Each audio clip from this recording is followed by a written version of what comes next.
Wow, it's going to be a very, very interesting day. Welcome. I'm glad you can join us this morning on Trade Live with IG. I'm very glad Ronnie can join us this morning. I'm always glad to be here, Rich. I'm not sure if the markets are very glad today, but we'll see how they act today. But this is it. This is D-Day, people. This is D-Day. It happens today. It is all been brought. The theory of brinksmanship, we're on the brink. I'm not sure I share your enthusiasm, but I'll be happy to hear more about it throughout the show. Right, let's go to see what's coming up on today's show. And you can see, then I'll explain where my enthusiasm and excitement is coming from. So to start with, we obviously have Ronaldo on and myself on the early. And then we've got, if you remember, our prize student from Bristol University Trading Society is joining us. Emma Bin's back in the house. We also have the psychology of trading. Now, if we ever needed to know what was going on with the psychology of markets, it is in these ones right now. So that will be with Isar. And then, yeah, to finish us, bring us home, then at 9:25, we've got Dylan Ratigan from our tastylive Milan office. Right, Ronnie, give me some overnight moves. I mean, it was quite hectic yesterday. Not as hectic as I imagined it to be. I mean, Trump came through. He followed through with his 104% tariffs on China. Mm-hmm. Apple took a bit of a beating from that one, but it was a bit of a confusing day for me yesterday. Well, for my clients as well. I had some clients who were calling me and urgently wanted to put money back in. In the morning, I take it. Yeah, exactly. to get back in on the action, and then in the evening they called to close out their positions. So it was an evening yesterday that left a lot to be desired. But hopefully we'll have a more positive news today if the markets share your enthusiasm. Right. What I'm hearing, I've been speaking to my friends Warren and Bill. Oh, right. Right, two guys that have been in the market for over 30 years. And they're joining us on the chat this morning as well. So please chip in if I am diverting from what we're thinking at the moment. If we can please well, I'll tell you what, let's go to overnight action and we'll go through it all.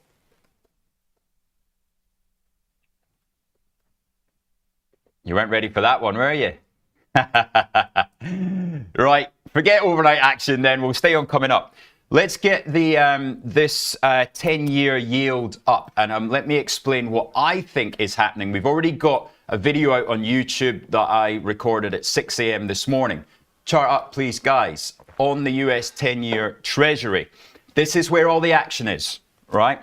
So we saw the first reaction to tariffs on the 2nd of April was for Treasuries to rally and bonds to drop, right? Now, some people called that into question and found it a little bit strange that the 10-year was trading at 3.93%. Well, this morning, it is 50 basis points higher. We're trading at 4.42% on the 10-year yield. That means somebody is dumping their Treasuries. Who owns a lot of Treasuries? The US government. Who else owns a lot of Treasuries, Ronnie? China. And Japan. Japan own $1.1 trillion of US Treasuries. China, 750 billion, down from 1.3 trillion. If they are in the market as a retaliation measure, that explains why yesterday we saw the biggest ever reversal in the stock market.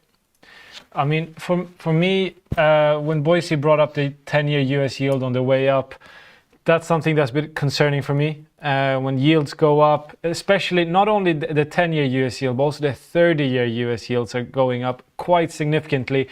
They've only, I think they've climbed 4.95. Yeah, I think it's about exactly 4.5. So it's a bit concerning because we've only seen that about 8 times previously in history. when US 30-year Treasury yields has gone up that significantly. And yes, one theory is that the Chinese and the Japanese are retaliating and dumping these off in the market. Absolutely, that's one thing. But I'm of the opinion that we are seeing a wider issue at hand here.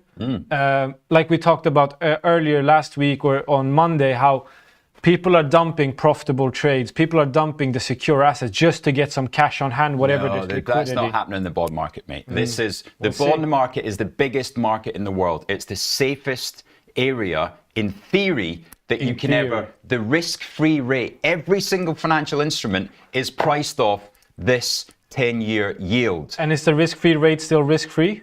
Well, that's the biggest question today. Exactly. That is why we're seeing the interest rate on US debt move from 3.93 to 4.43 in a matter of days. This is D-Day, because if it continues, if bond market continues to crash, Scott Bessent said, do not judge us by the equity market, judge us by the 10-year yield.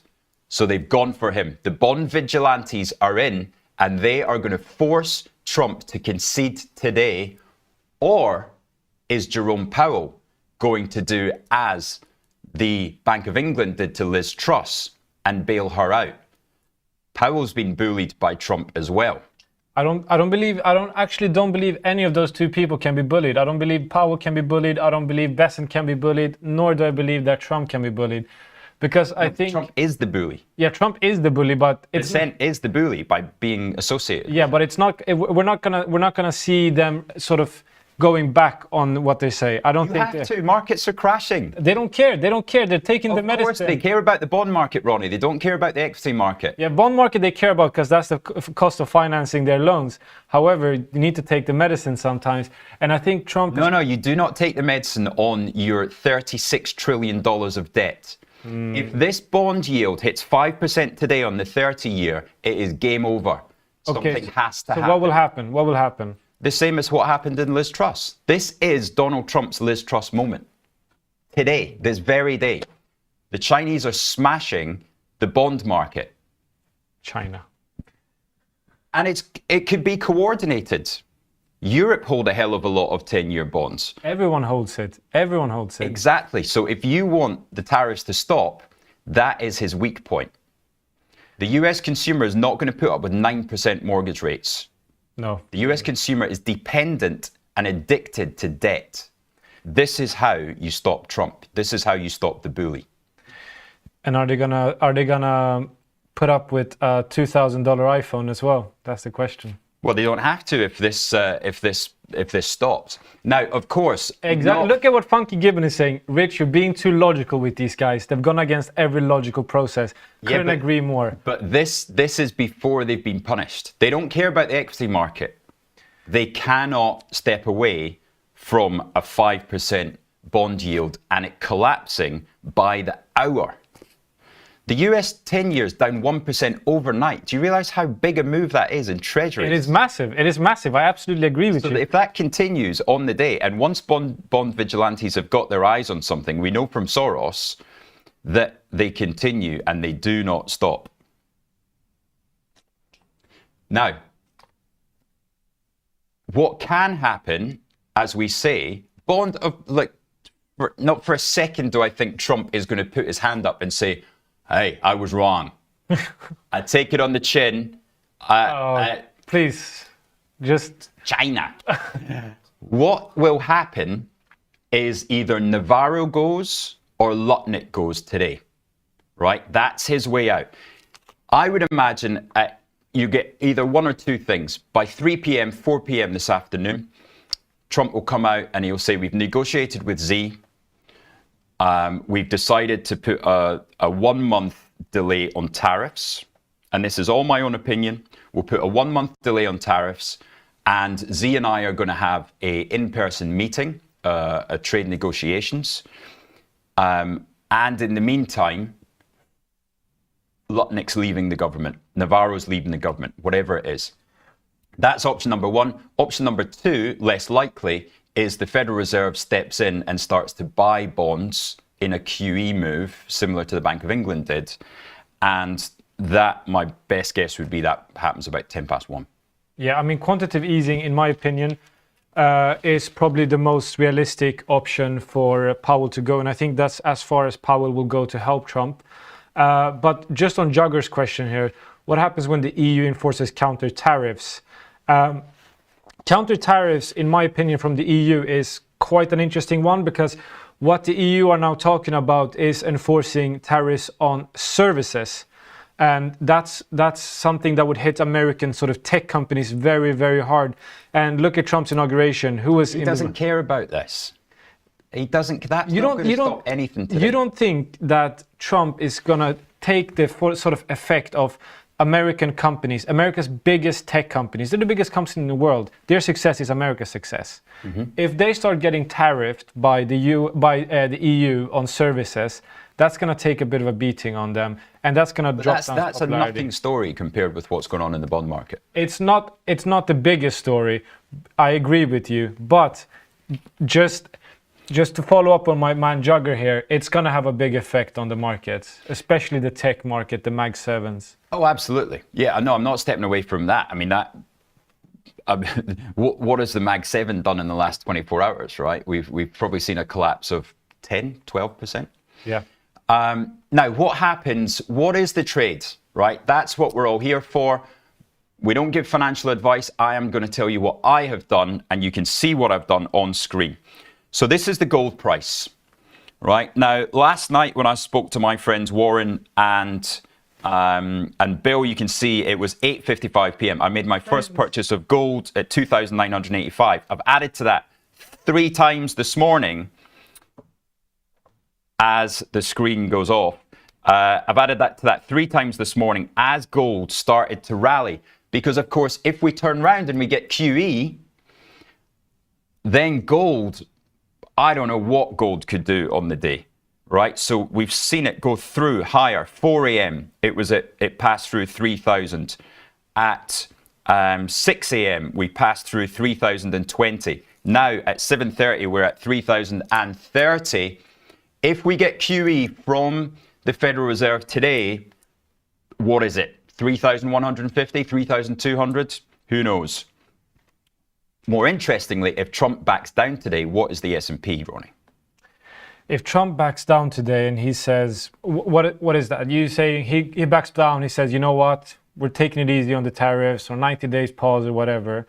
I think we're going to see a massive, massive rally. I think people are dying to put their money back into action and win back some of the money that they've lost. I mean, everyone's been sitting on the sidelines. The smart money, the institutional money has been sitting on the sidelines. They're waiting to dive back in. But just to answer Boise's questions, what's the bear option if Trump doesn't move? He stays firm. It's game over. Jay Powell stays firm. Today, he cannot get to the end of today. I agree with you. If that happens, we are seeing, I'm a mega bear. I'm a mega bear today. I think if that happens, Trump doesn't move. Trump stands firm and he wants to show everyone that, he want to make a statement. And his bond market collapses. Everything collapses. Not just the bond, everything collapses. So he can't. This is what I'm saying. It is D-Day today, this very day. It doesn't go past today. Blood in the streets. So what... There's no blood on my hands. What is the way I've played this? Well, as Ronnie said, we could collapse. So you can't buy anything, right? You can't buy futures. You can't buy stocks because it's do or die. We're either 4,600 a day or we're 5,400. What's the way to do it? It's options.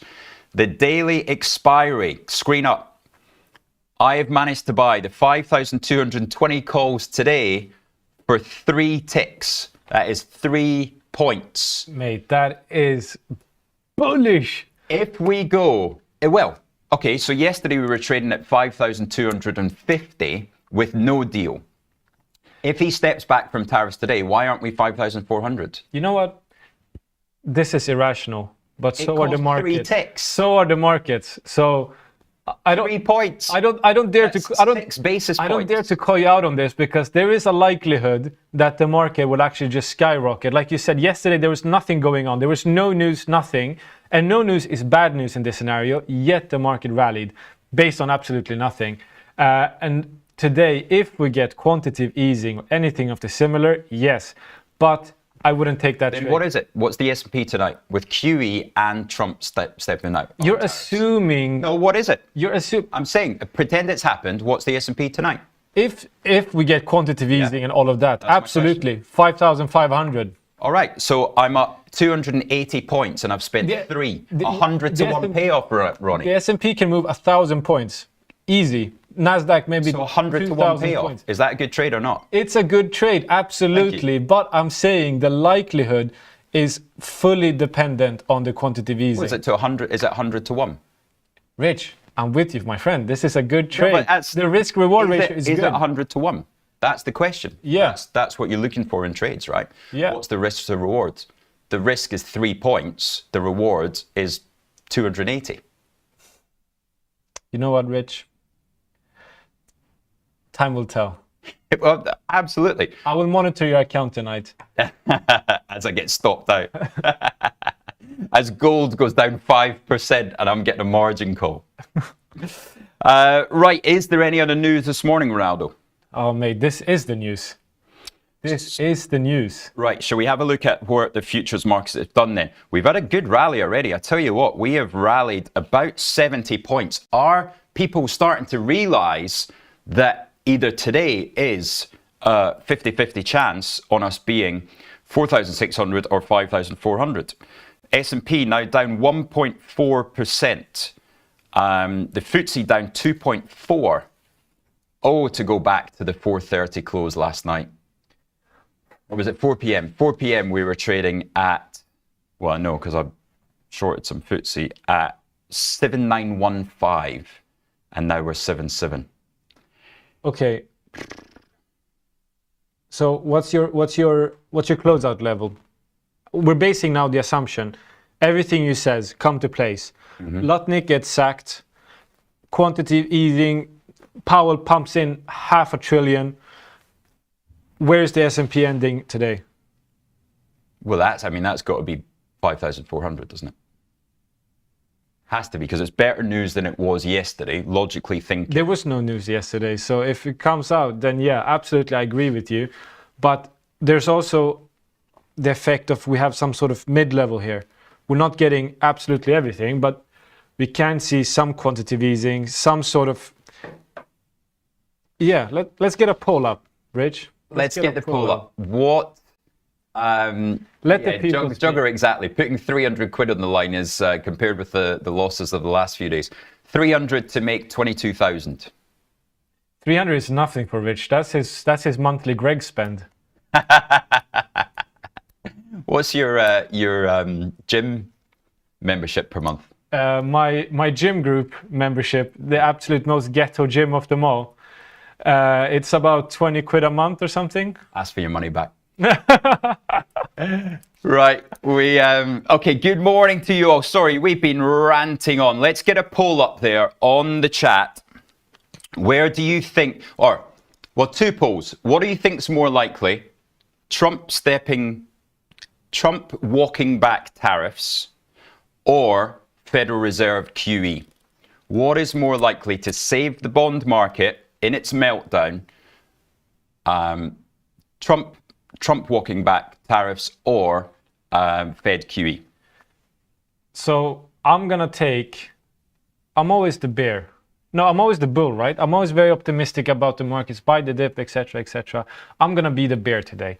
I think that Trump is going to do absolutely nothing. He's going to stand his ground because he hasn't been taken seriously. All this back and forth, he's going to stand his ground.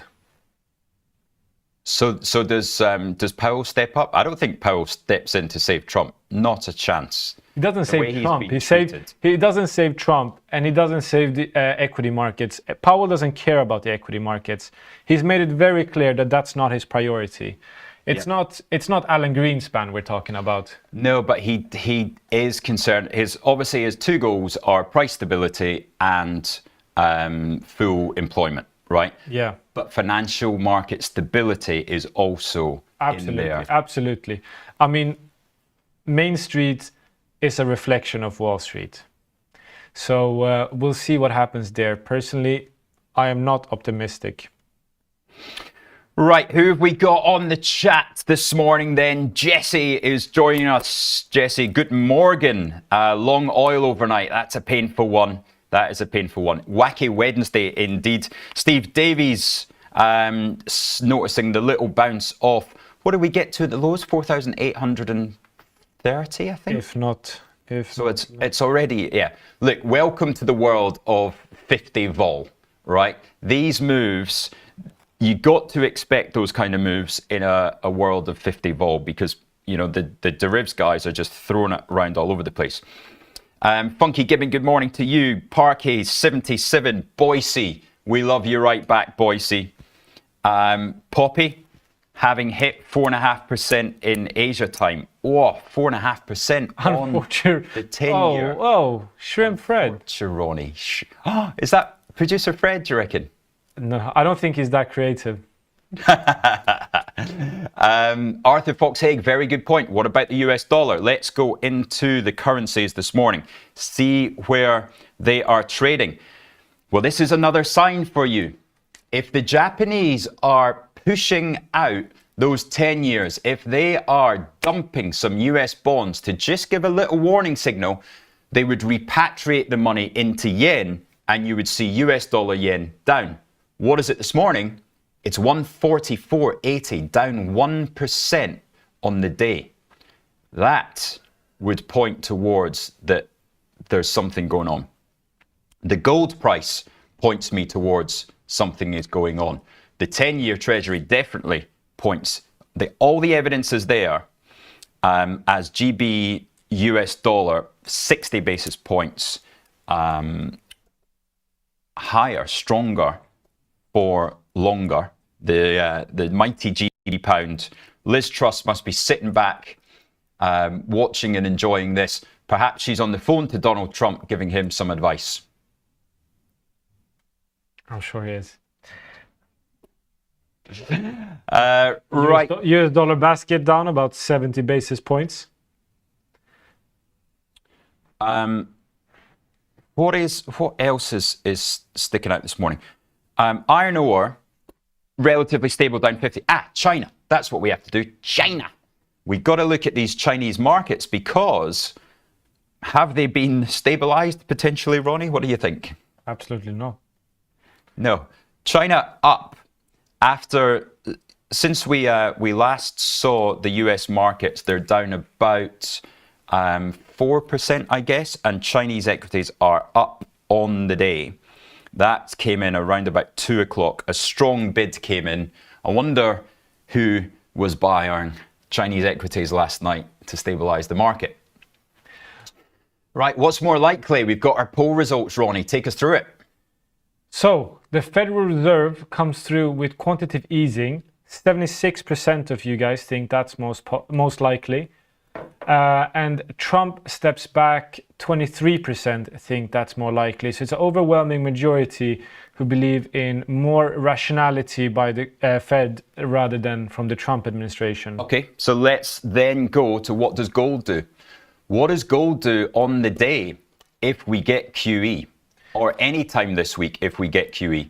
Because we know that QE is the friend of gold, right? Money supply expansion means that relative the fixed supply of gold, the fixed supply of anything, Bitcoin could be the same. Then you know what's the move? Producer Phil, how many answers can you get on each poll?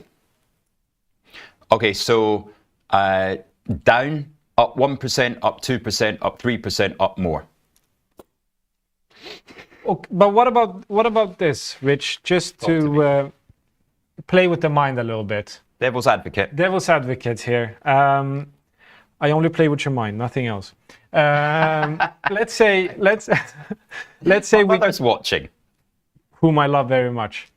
Let's say we get quantitative easing. Yes. Do you think there's a potential opportunity here that instead of seeing a gold rally, we can see a movement from capital allocation from gold, safe haven gold, to equities to sort of bounce back from there? Do you think both will rally, or do you think we can sort of rally of equities will come at the cost of gold. Do you think there's a possibility of that? No, because I mean the dollar would be down 1.5%. So relative to the dollar, It will not. that's already a 1.5% positive in gold before you even start attributing the benefits of holding something in. So that's why I think. Well, I'm not gonna front run the poll. What does gold do if we get QE down? Up 1, up 2, up more. Run back to your computer from that kettle, Monkey Man. We haven't seen Monkey Man this morning. Oh, Monkey Man, don't do that to me. There's too many comments on the chat this morning. So yeah, look, it's going to be a really interesting day. We're going to go to a very quick 2-minute break because then we've got to watch the bloodbath of this European Open. Join us again in 2 minutes, and this idiot and I will be fighting it out some more. From the 2nd of April, watch Trade Live with IG weekdays from 7:30 to 10:30 a.m. on our brand new YouTube channel at Trade Live IG. As well as the live show on our new YouTube, you will find our full beginner's course to trading options, daily YouTube shorts of all the action that happens after the show is finished, and your usual favourites, Trade of the Week and Psychology of Markets. And don't forget to hit those like and subscribe buttons for more exclusive trading content. If you're looking for flexible ways to trade financial markets, whether you're experienced or new to trading, you've come to the right place. CFDs let you speculate on the price of financial instruments like shares, indices, forex, and commodities without actually owning them. You can benefit from both rising and falling prices across 17,000 markets, letting you find the perfect opportunity. So if you think the market's going up, you buy. If you think it's going to go down, you sell. When trading CFDs, you're trading on leverage. Now, leverage lets you trade bigger positions with less money up front. So this increases your profits on your trades, but also remember your losses are also amplified. So be sure to manage your risk. With us, you're not alone. You're part of a wide community of traders that you can learn from. We've got the experts, the tools, and extensive educational resources to help you on your journey. If you're not quite ready to trade CFDs with real money, you can always give it a go on a demo account. Open an account today, join the conversation, and be inspired to make moves.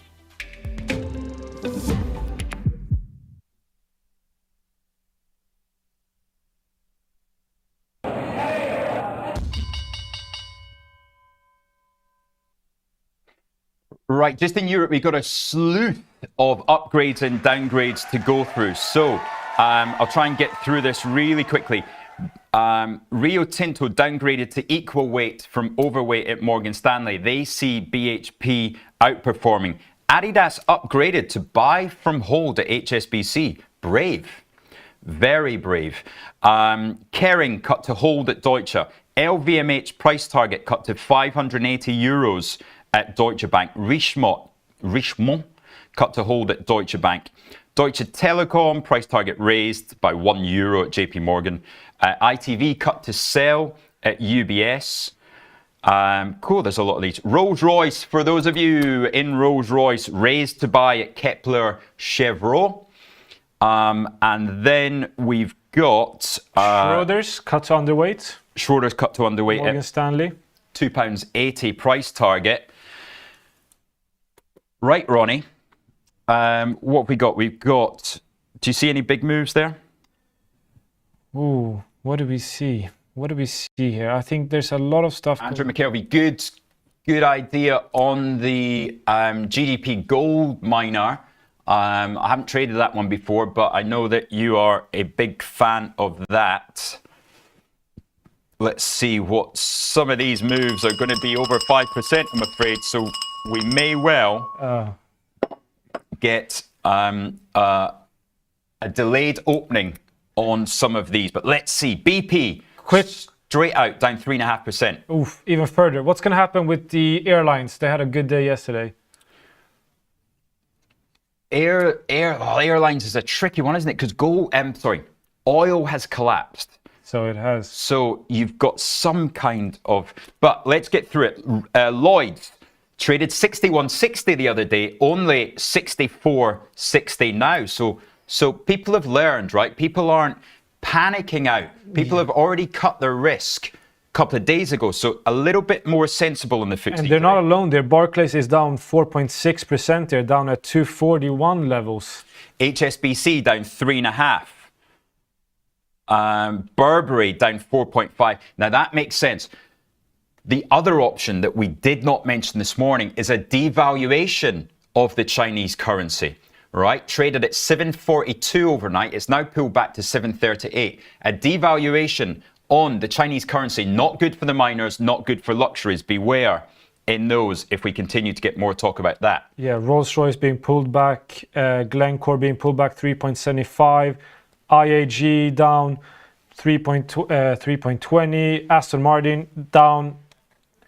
What else do we have? WH Smith, £9. Oh, Are you going to cancel your holiday and not buy your Mars bars in Heathrow and Gatwick anymore? You don't build this physique on Mars bars, mate. No, deep fried Mars bars. British American Tobacco, £31, stable as you like, down 1%.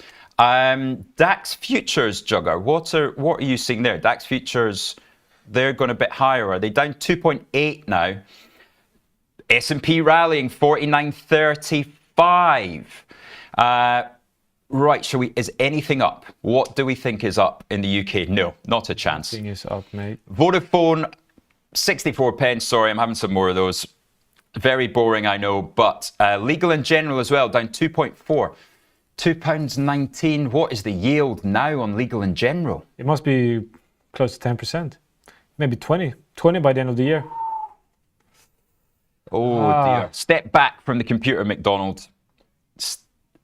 BAE is the only bright side. That's the only thing that's actually green in this red. Skin Biotherapeutics up 0.6, but nothing major. There it is. If you are in BAE this morning with the FTSE down 2.2, well done. Congratulations.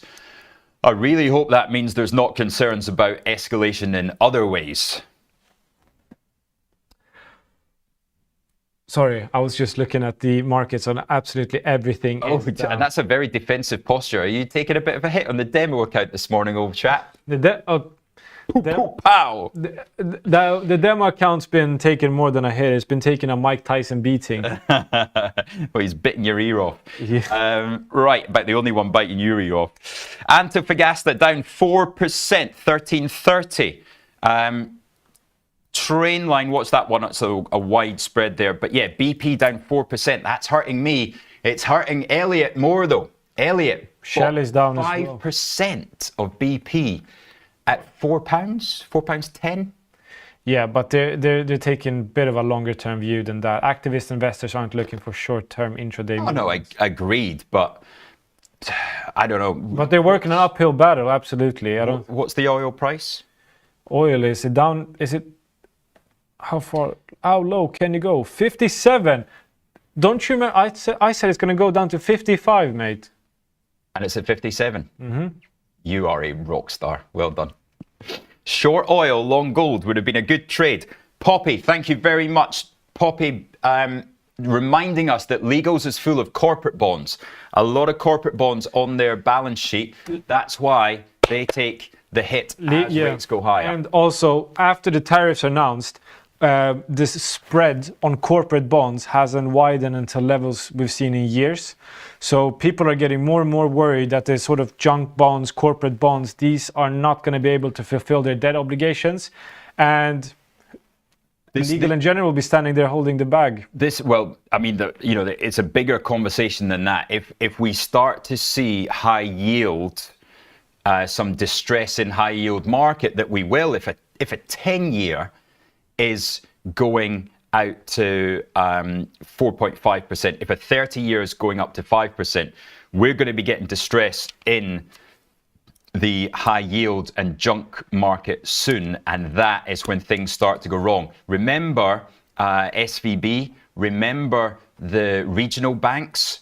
They're going to be on the phone to Trump soon. That's why he's getting put under so much pressure. Jamie Dimon will be on the phone to Trump giving him hell. Yeah, I mean, I would too, if I had that sort of plug. What would you say to him? Go on. I said, listen, mate, you need to get this sorted, okay? Don't mash yourself up. Take it easy. Find some middle ground. Get some tariffs. Please give me a job. Anything else? Right, gold, here we go. It's starting to move, people. 30.44. Now up over 2% on the day. Gold is moving. Silver following it up 1.7. Even platinum up 80 basis points in the day. Copper, that's a bizarre one. Oil getting pummeled, down 2.6%, but copper up 1. Don't get that one. Don't get that one. Well, markets haven't been rational these days, one can assume, but yeah, it is looking quite dire in terms of the commodity section. I mean, gold and silver are the silver lining, no pun intended, of the commodity section. Dr. Watson chip in with always believe in your soul. Yeah, I can hear everybody at home. If I set you up with always believe in your soul. Not familiar with that one. Markets are so unpredictable. Not familiar with that one. Right, I promise never to sing on air again. FTSE 100 rallying, 7734, down 1.9 on the day. FTSE's not where things get hurt if China wins this. If China wins this, you are going to see a proper rally in the FTSE because those mining stocks have been murdered. The oils, murdered. Yeah. Murdered, Ronnie. Well, I mean, the FTSE is arguably a very, very defensive index, and they've taken a big hit across, with everyone liquidating their defensive stocks to pay for it. So if we see a US rally, also Rich is drinking alcohol on set. It's like natural energy. I need natural energy for a morning with you, mate. Yeah. I know that kind of natural energy, mate. It is lemon yuzu, lightly sparkling. Other brands are available, such as Highland Spring. Is it a Latin import or? Right, where do we go next? In Europe. We have not looked at Europe yet. What is going on? Those luxury goods taking a smash. Kering.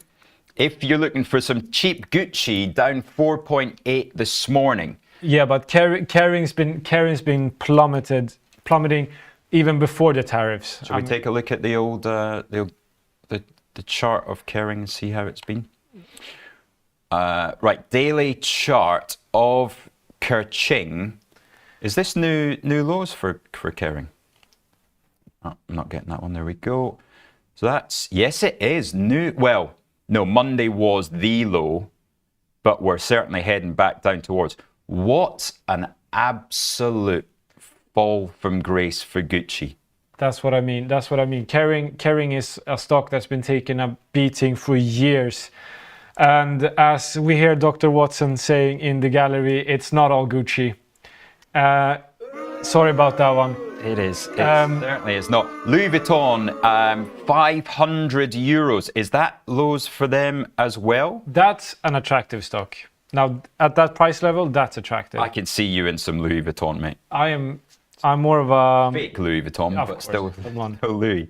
Directly bought on the streets of Barcelona. Oh, look at that chart though. So 500 euros. When was Louis Vuitton last 500 euros? 2021. That's another fall from grace, isn't it? 900 down to 500. Yeah, but that one is. They actually have a strong portfolio of brands. They're going to continue to do well. They're shifting their focus away from China to other emerging markets. LVMH is extremely attractive at this price point. Okay, well let's look into that. In the scenario that we've been talking about today, where does Louis Vuitton go to? If we see, let's say, maybe not even today, maybe tomorrow, maybe Friday, maybe over the weekend, we get a step back from China tariffs, we get the tariffs delayed. Is Louis Vuitton 600 again? It was 600 on 600. the 25th of March, that wonderful day, my father's birthday. That's a 20% rally.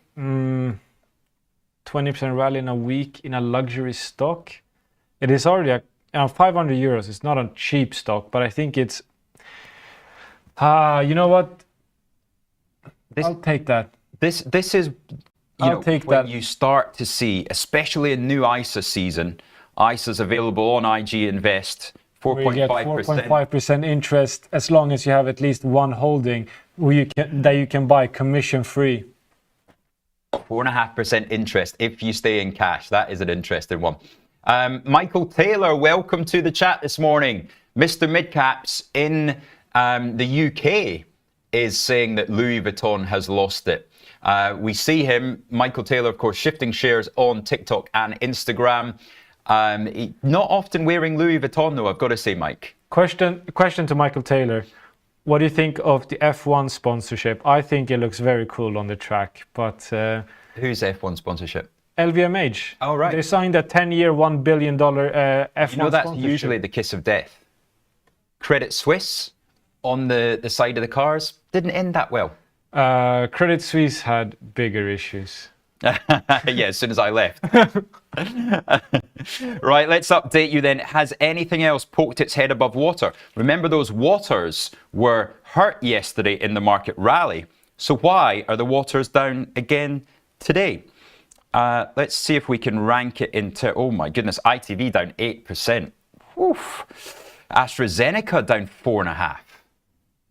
There are some funny moves here. Why is AstraZeneca down, one of the worst performers? You have let me down, Michael Taylor. Thought we were bonding. Do you want to just check if there's anything on AstraZeneca, please? Right, yes, sorry. I zoned out there a little bit, even though Rich is very interesting to listen to. Right, Iron Brew is one of the best performers. Other drinks are available. Yeah, again, down 80 basis points.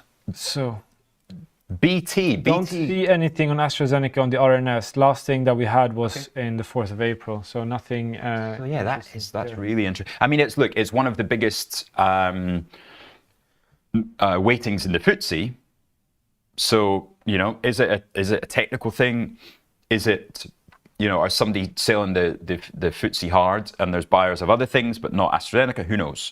Yeah, BT continuing its fall from grace. It was down hard yesterday, even in the market rally. Tariffs on pharma. Tom Wolstenholme is actually correct. There was a big belief that pharma would be safeguarded. Pharma industry as well would be safeguarded from tariffs, but now they're included in that as well. So they're not. Oh, that came out last night. Yeah. So tariffs on pharma. That's exactly what it is. Thank you very much, Andrew McKelvey and Tom Wolstenholme. The real Tom Wolstenholme. That is, of course. It's not his alter ego. Rich, I have a question for you. No, that is his alter ego. Okay. Confusing. I have a question for you, Rich. Yeah. Today, I am basing this question is based on the assumption that we get what you wanted today. We get the quantitative easing or Trump or whatever. Okay. The whole market is rallying. Which UK equities, which sector of the Got to be FTSE? the miners. Got to be. If you let me finish my question, I'd say except for the miners, because that's a very obvious one. You just added that in now. No, I was going to say it, but you didn't let me finish. Okay. Except for the miners, who's going to rally the most? Obviously, the miners, we know they've taken a beating, they're going to come back. But beyond the miners, who's going to have the strongest comeback in the FTSE? Let's look at a page that I have built, which is what we used to trade in hedge fund land. And these are the sector swaps, right? The sector swaps, they are available on the platform, and we'll rank them. The hardest hit is the healthcare, right? So hardest hit healthcare down 4%. Then personal and household goods. Now that is your luxuries. Personal and household good is your luxuries, and Reckitt Benckiser, I think, in there as well, down 3.5. Automobiles, maybe it's, well, auto's more Germany, obviously, so that's not FTSE. Basic resources down 3. Travel and leisure, airlines. There we go. Yeah, but airlines already had a pretty strong day yesterday. They're giving back some. I would actually say that I think the sector that will take the biggest upswing would be industrial goods. Yeah. What's in that though? Industrial companies, mate. And goods. Siemens, I would imagine Siemens in there. Yeah. BASF, no, it'd be chemicals. Rheinmetall, not a FTSE stock, but it is a European stock. Yeah, Rolls-Royce will be in there, you're right. Rolls-Royce would be in there. That's a decent shout. What would underperform, of course, would be staples. So Tesco's would get smashed. Yeah. Marks and Spencer's, Next. That would be your short against buying some lively stuff. Vodafone, Monkey Man, 63. Come on. Monkey Man, you're meant to be here to cheer me up. Monkey Man, please. We just got him like a week without talking about Vodafone.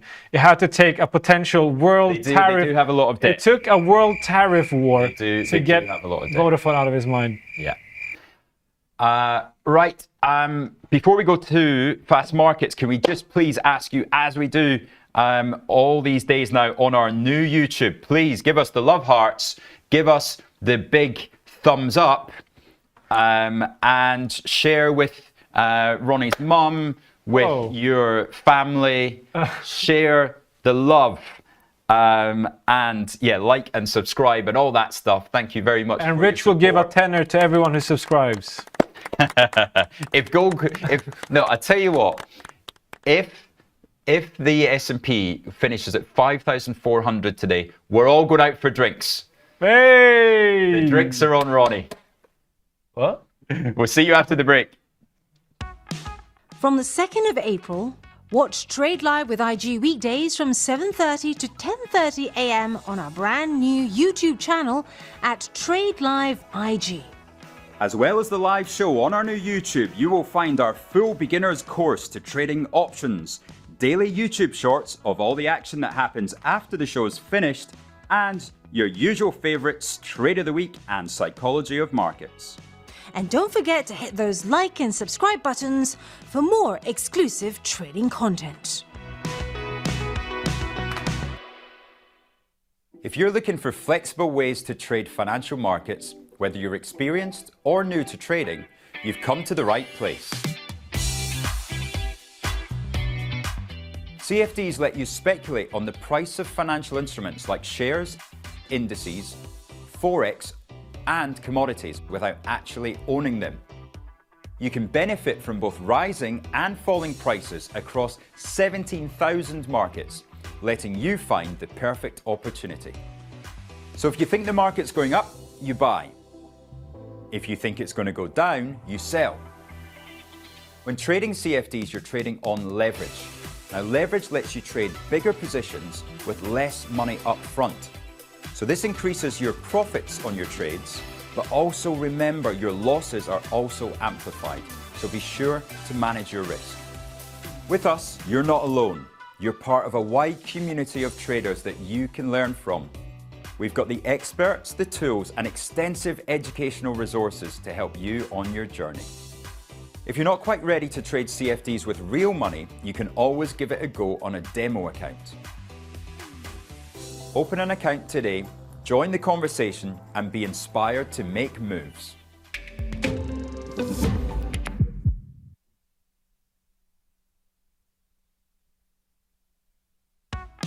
From the 2nd of April, watch Trade Live with IG weekdays from 7:30 to 10:30 a.m. on our brand new YouTube channel at Trade Live IG. As well as the live show on our new YouTube, you will find our full beginner's course to trading options, daily YouTube shorts of all the action that happens after the show is finished, and your usual favourites, Trade of the Week and Psychology of Markets. And don't forget to hit those like and subscribe buttons for more exclusive trading content.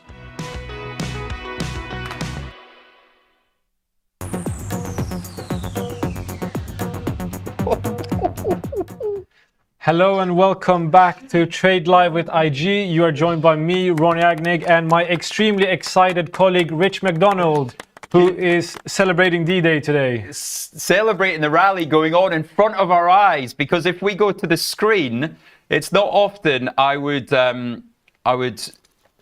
be so arrogant as to say, have a look at this. But look at this 52.20 call, already 8.5 bids, having bought it at 3 as the market rallies, Ronnie. The market is indeed rallying, but it's not only the US equity markets. Have a look, do me a favor and jump over to the Hong Kong Tech Index. Now, that's a market that's been taking quite a significant hit these past days. How do I find that? Hong Kong Tech, like that. Yeah, you search for Hong Kong Tech Index and you'll get the Hong Kong Tech Index. You are right. Yeah, that one is, look at that candle, mate. That is a better candle than a Saturday night in, having a bath to yourself. I mean, at least that's more appropriate than what I was going to say. Yes. Dear. Rich, what is your opinion on the Chinese Asian, not the Chinese Asian, the Asian indices? How are they going to, because they're going to absolutely rally if we see a quantitative easing from the US. Do you think so? Or does that have to be a Trump sort of statement? Or a walk back on some kind of deal on tariffs, right? China has now given their little warning, right? Yeah. They've given Trump the little slap on the wrist and said, just look at what we can do to your bond market. And then they might step back, but the market's starting to realize this comes to a head pretty soon. And yeah, Hong Kong Tech, is that the winner? Okay, so if we see quantitative easing, but we see no step back from Trump, how will the Asian markets react? I think it's the other way around. Okay, but let's assume that that's what we get now. So what will that's tricky. Then I don't know. Then it's not Hong Kong Tech. Yeah, then it's the Asian markets will take a big hit. And I don't think equities even rallies that much, because you've still got the problem of slowing growth. So you don't think we'll see one without the other? Oh, I don't. I think we see a step down from Trump. I think we see Navarro or Lutnick sacked. And I think we see Trump saying, I've done a lot of work. Z and I got to get together. He's a great guy. That President Z. Isn't it Xi? Bond man. Xi. What did he call the North Korean? Rocket Man. Rocket Man. Shout out Elton John. So what's President Xi then? Winnie the Pooh? He. Okay, before we get cancelled, let's go back to the financial market. Well, Ian Holmes, beware the dead man bounce. Yeah, beware. That is absolutely a good sort of risk warning, I would say. Absolutely. Whatever you're trading today, I mean, the volatility we've seen in the markets these days, we haven't seen that in a long time. So whatever you're trading, have your stop losses, have your guaranteed stop losses. Be very careful. Yeah, look at implementing a trailing stop if you don't want to close out too early. But have your risk management set, because it is actually really crazy these days. So make sure that trade with risk management in place. And it's so important, because we have seen now over the last 4 days, capital preservation is everything, right? If the markets had been down 10% on Sunday night, which I must admit, that's why I didn't sleep that much, because I wanted to keep on checking. I think I went to sleep at 1:30, woke up at 3:30. Blimey. Because the market was down 4, and I was thinking this could be down 10. And if I was down 10, then I was in a spot of bother, Ronnie. We have a question here from Mr. Arthur Fox Haig. He's had it twice now. How does the euro dollar play out in today's various suggested scenarios? Well, yeah, so let's think about the dollar. I'll let that one go to Rich on macro. So if we got some kind of QE move from Powell, right, then the dollar really sinks. Yeah, absolutely. And the euro would be 110. Where are we? Where's the euro now? The euro oh dollar. my God, it's already 110. Sorry, the euro I dollar. haven't looked at that this morning. Clearly. Well, look. Let's get this chart up. The euro is already up close to 1% against the dollar. So. Monkey man, I used to work for Euro Dollar many years ago. I didn't get that one. It's a car rental company, like Hertz kind of thing. I think. Right. Is that right? Maybe I'm completely wrong on that. That looks like a breakout. That I'd like to see Axel's view on that.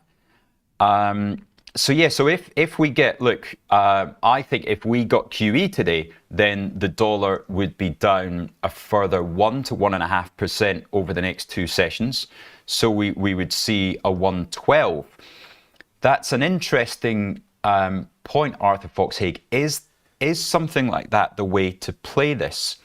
Because I don't want to put any trades on, right? I'm not saying this is a likely event to see QE. I'm saying be aware that could be a chance. So if you get something like a 50 to 1, 100 to 1 risk reward ratio, and looking at the currencies here. Just looking at zooming out, I just zoomed out on the Euro USD chart. It seems like we're touching this sort of breakthrough level. If we go through here, we'll absolutely rally. But it wasn't too long ago we were at euro dollar parity.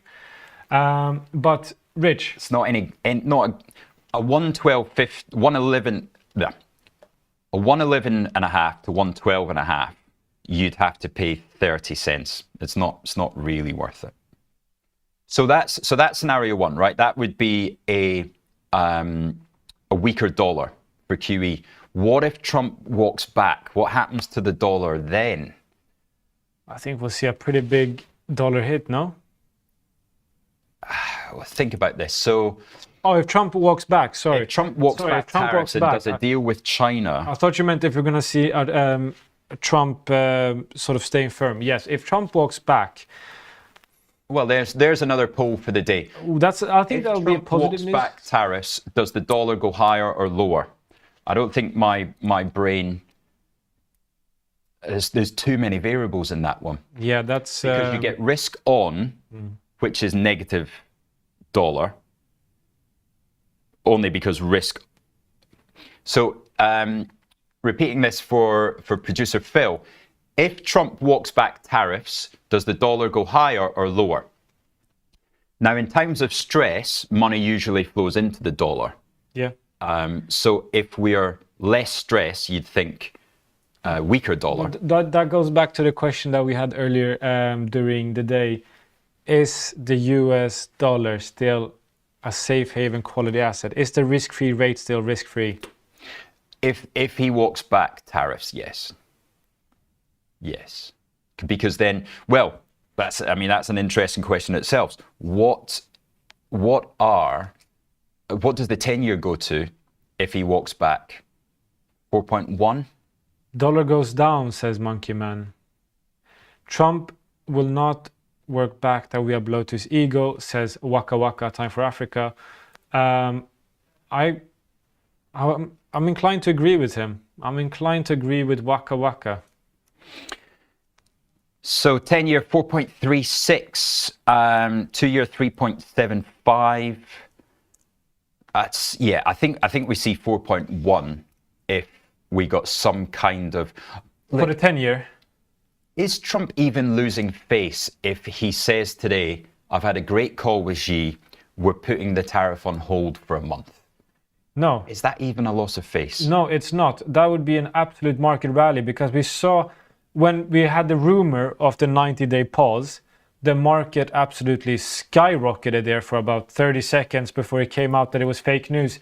So if we get Trump coming out saying, me and Xi have had a chat and we've agreed on a 30-day pause until we can negotiate a deal, I think that would be very, very positive news for both sides. Yeah. both sides. So that would be something that make the market go very green, so to say. Green.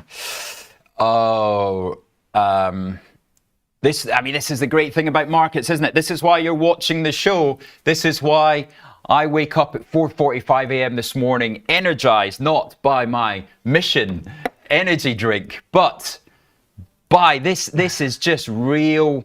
It's the fastest finger first, or if it's you can get your brain around the potential moves. IG has how many instruments? 17,000. 17,000. So there is a way to play every scenario, and I really don't know what it is today. It's there's so many variables. Final note before I say goodbye. Steve Davis thought the U.S. wanted a weaker dollar. That is absolutely correct. That is what Trump has clearly stated several times.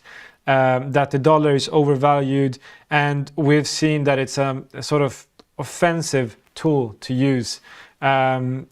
China has implemented exactly the same thing with concerns now on trade. A weaker currency increases trade demand, foreign domestic investment. So yeah, you're absolutely right. Trump wanted a weaker dollar, but he doesn't get what it's the market who decides that. Right, come on, give us a hug, buddy. That's been a great session there. One screen. Oh, we weren't. Oh, wait. Okay, now we're here. Wait.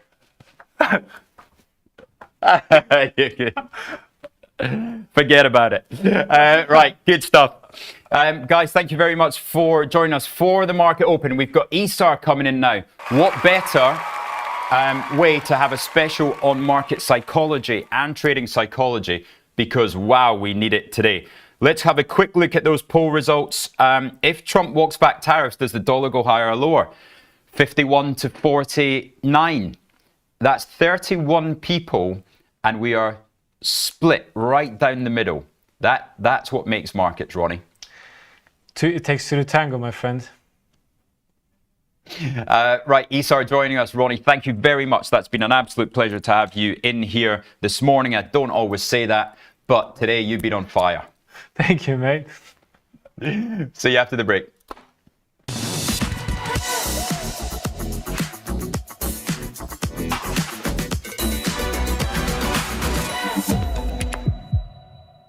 If you're looking for flexible ways to trade financial markets, whether you're experienced or new to trading, you've come to the right place.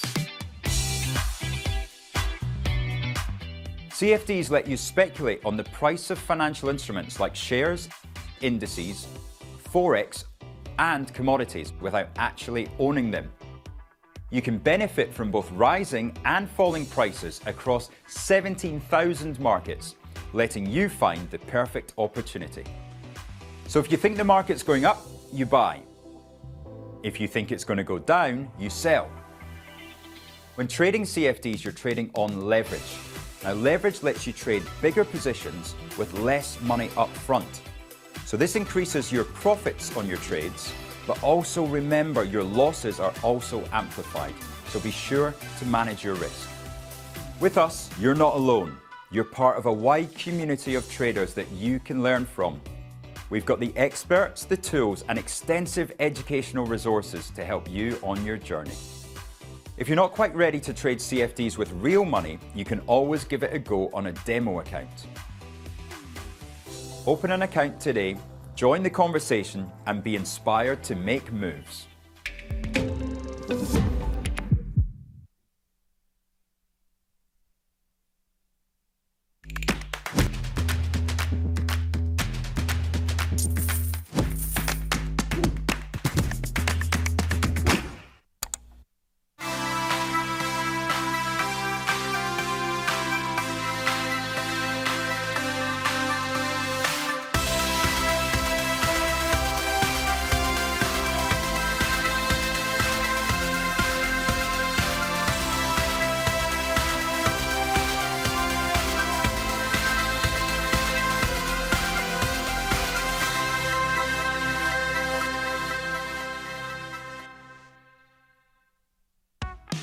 From the 2nd of April, Watch Trade Live with IG weekdays from 7:30 to 10:30 a.m. on our brand new YouTube channel at Trade Live IG. As well as the live show on our new YouTube, you will find our full beginner's course to trading options, daily YouTube shorts of all the action that happens after the show is finished, and your usual favourites, Trade of the Week and Psychology of Markets. And don't forget to hit those like and subscribe buttons for more exclusive trading content.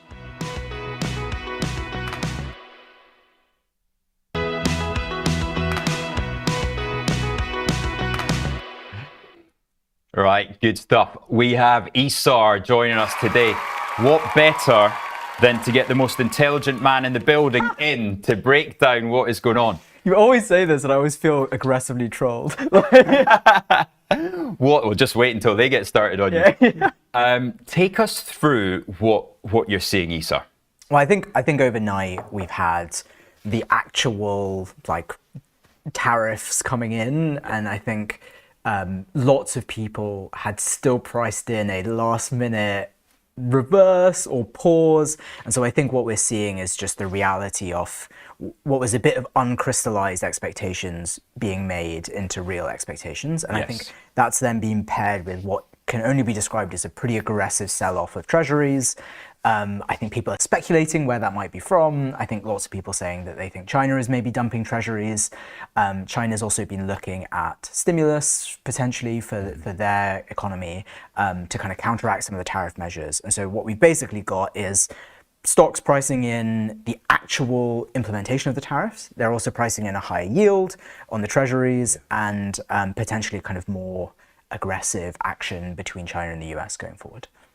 So it's an escalation. Yeah. The fact that at midnight and 1 minute, the tariffs went ahead. And there was this kind of back and forth retaliation where, so the US put in their 32% tariffs on China, and then China responded with reciprocal tariffs, and the US responded to reciprocal tariffs. And so there was this kind of very aggressive back and forth. And I think what you're really seeing is some of the fallout of the largest economy in the world having a fight with the second largest economy in the world. And that's inevitably going to be painful for capital markets globally. Now, how do you de-escalate from this stand? If you're Trump waking up this morning, right? Put your you don't want to picture it, right? But is Melania next to you? Do they sleep in separate rooms? It's best not to think about at such a traumatic time. But I think, I think if you're thinking about de-escalating, I guess the real question to me is, does he want to de-escalate? And I think that's a really reasonable question. But assuming he does, I think at this point, there's two things you want to really be thinking about, which is what is, if anywhere, path to an off-ramp, not to all of the tariffs, but at least the second wave of retaliation measures that we're seeing. I think that's one thing to think about. I think which the second is only China, really. Which is only really China. Maybe Europe. Maybe, but it's really primarily China. And so I think that's something to think about. I think the second thing to think about is actually how do you try and mitigate the level of uncertainty in the market? And so I actually think the suggestion from a couple of days ago that the US might do a 90-day pause, which led to a big spike, and then when the news got shown as not accurate, it kind of led to a hit to stocks.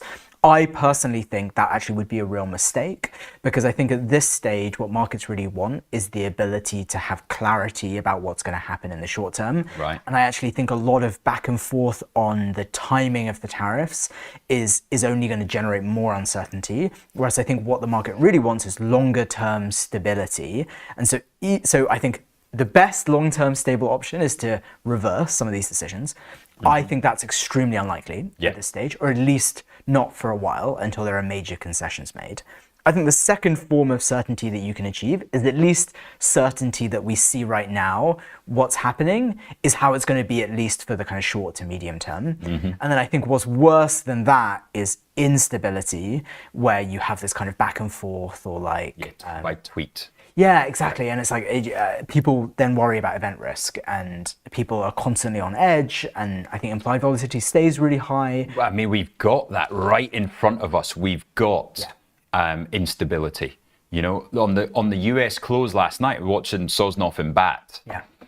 They could not believe, Sosnoff cannot believe what's going on in bonds. I think it's bonkers, right? Yeah. And I think today, seeing some of the bond moves that happened yesterday night and overnight, we have a 10-year auction today. Yes. Which is, what a time to have I that. know, right? And like, Actually, yeah, let's look at today's economic figures, and you can see what we've got ahead of us. Sorry, economic figures from Phil's chart should be up there.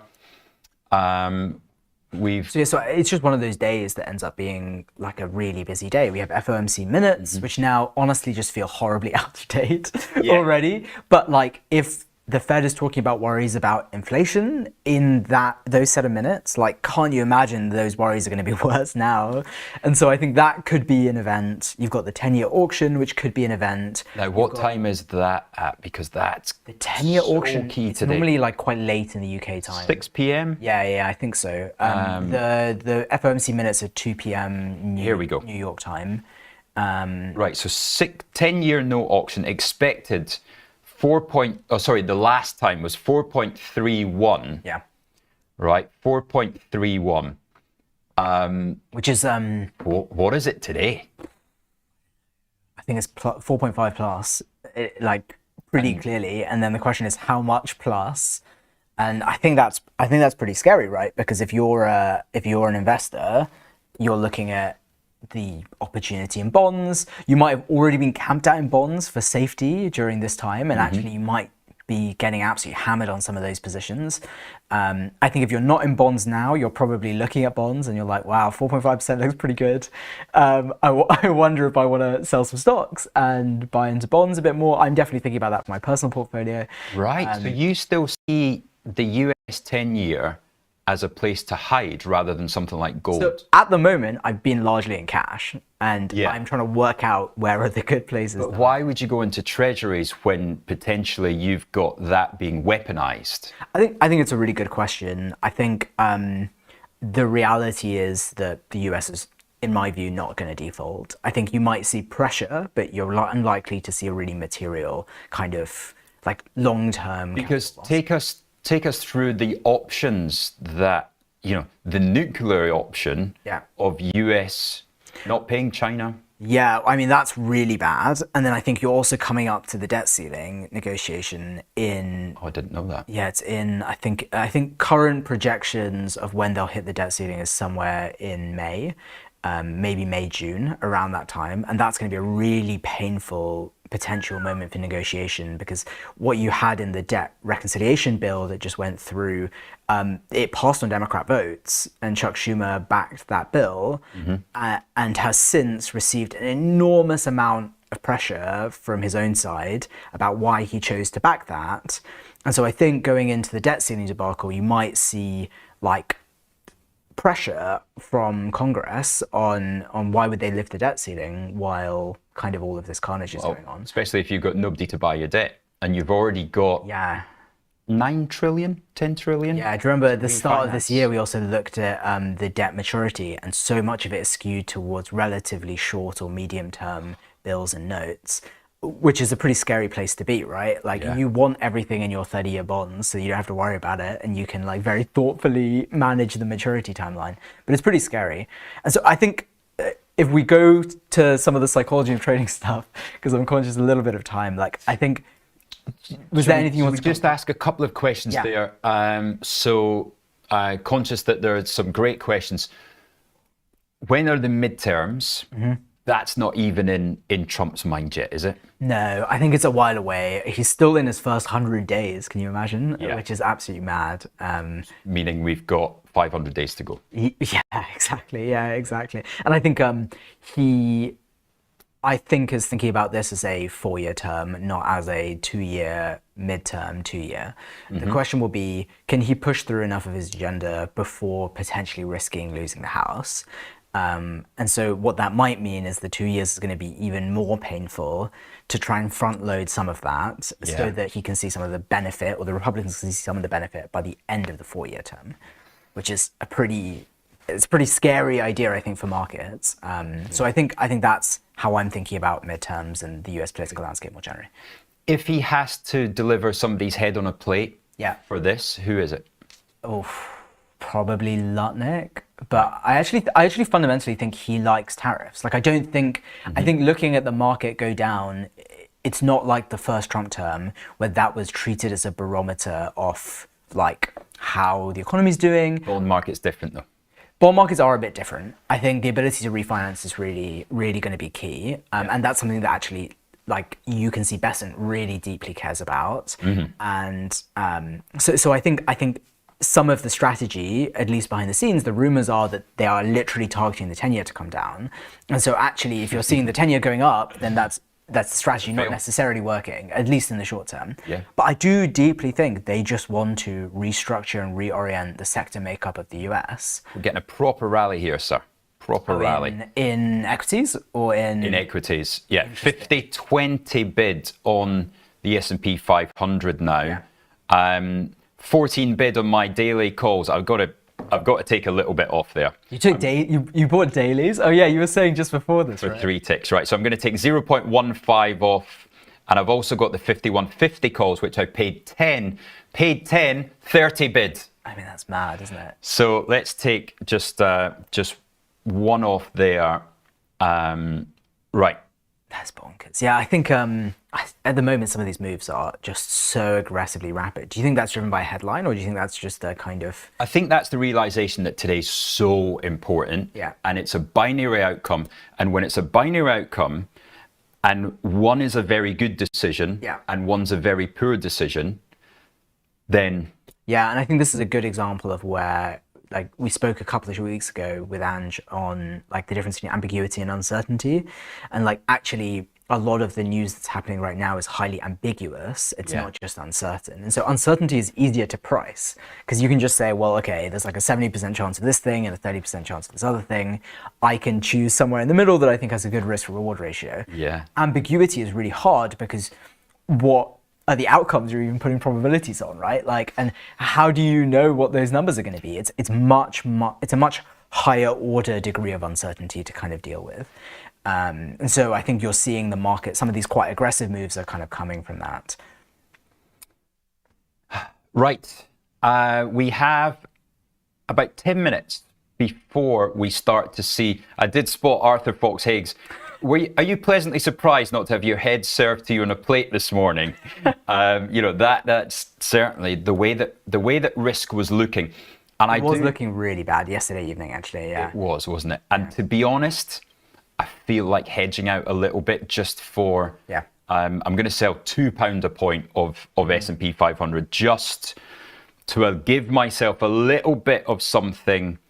If we see the market fall away again. And you know what's funny? That actually like does take us quite nicely to the topic I wanted to talk about in terms of psychology. Exactly. Which is so I went to some of the traders we have at IG, and I asked them, like, look, markets are super volatile right now. There's a lot going on. Like, what do you think would be helpful to cover for some of our users and for some of our people watching? And James Gordon immediately came on and said it would be great to talk about over trading.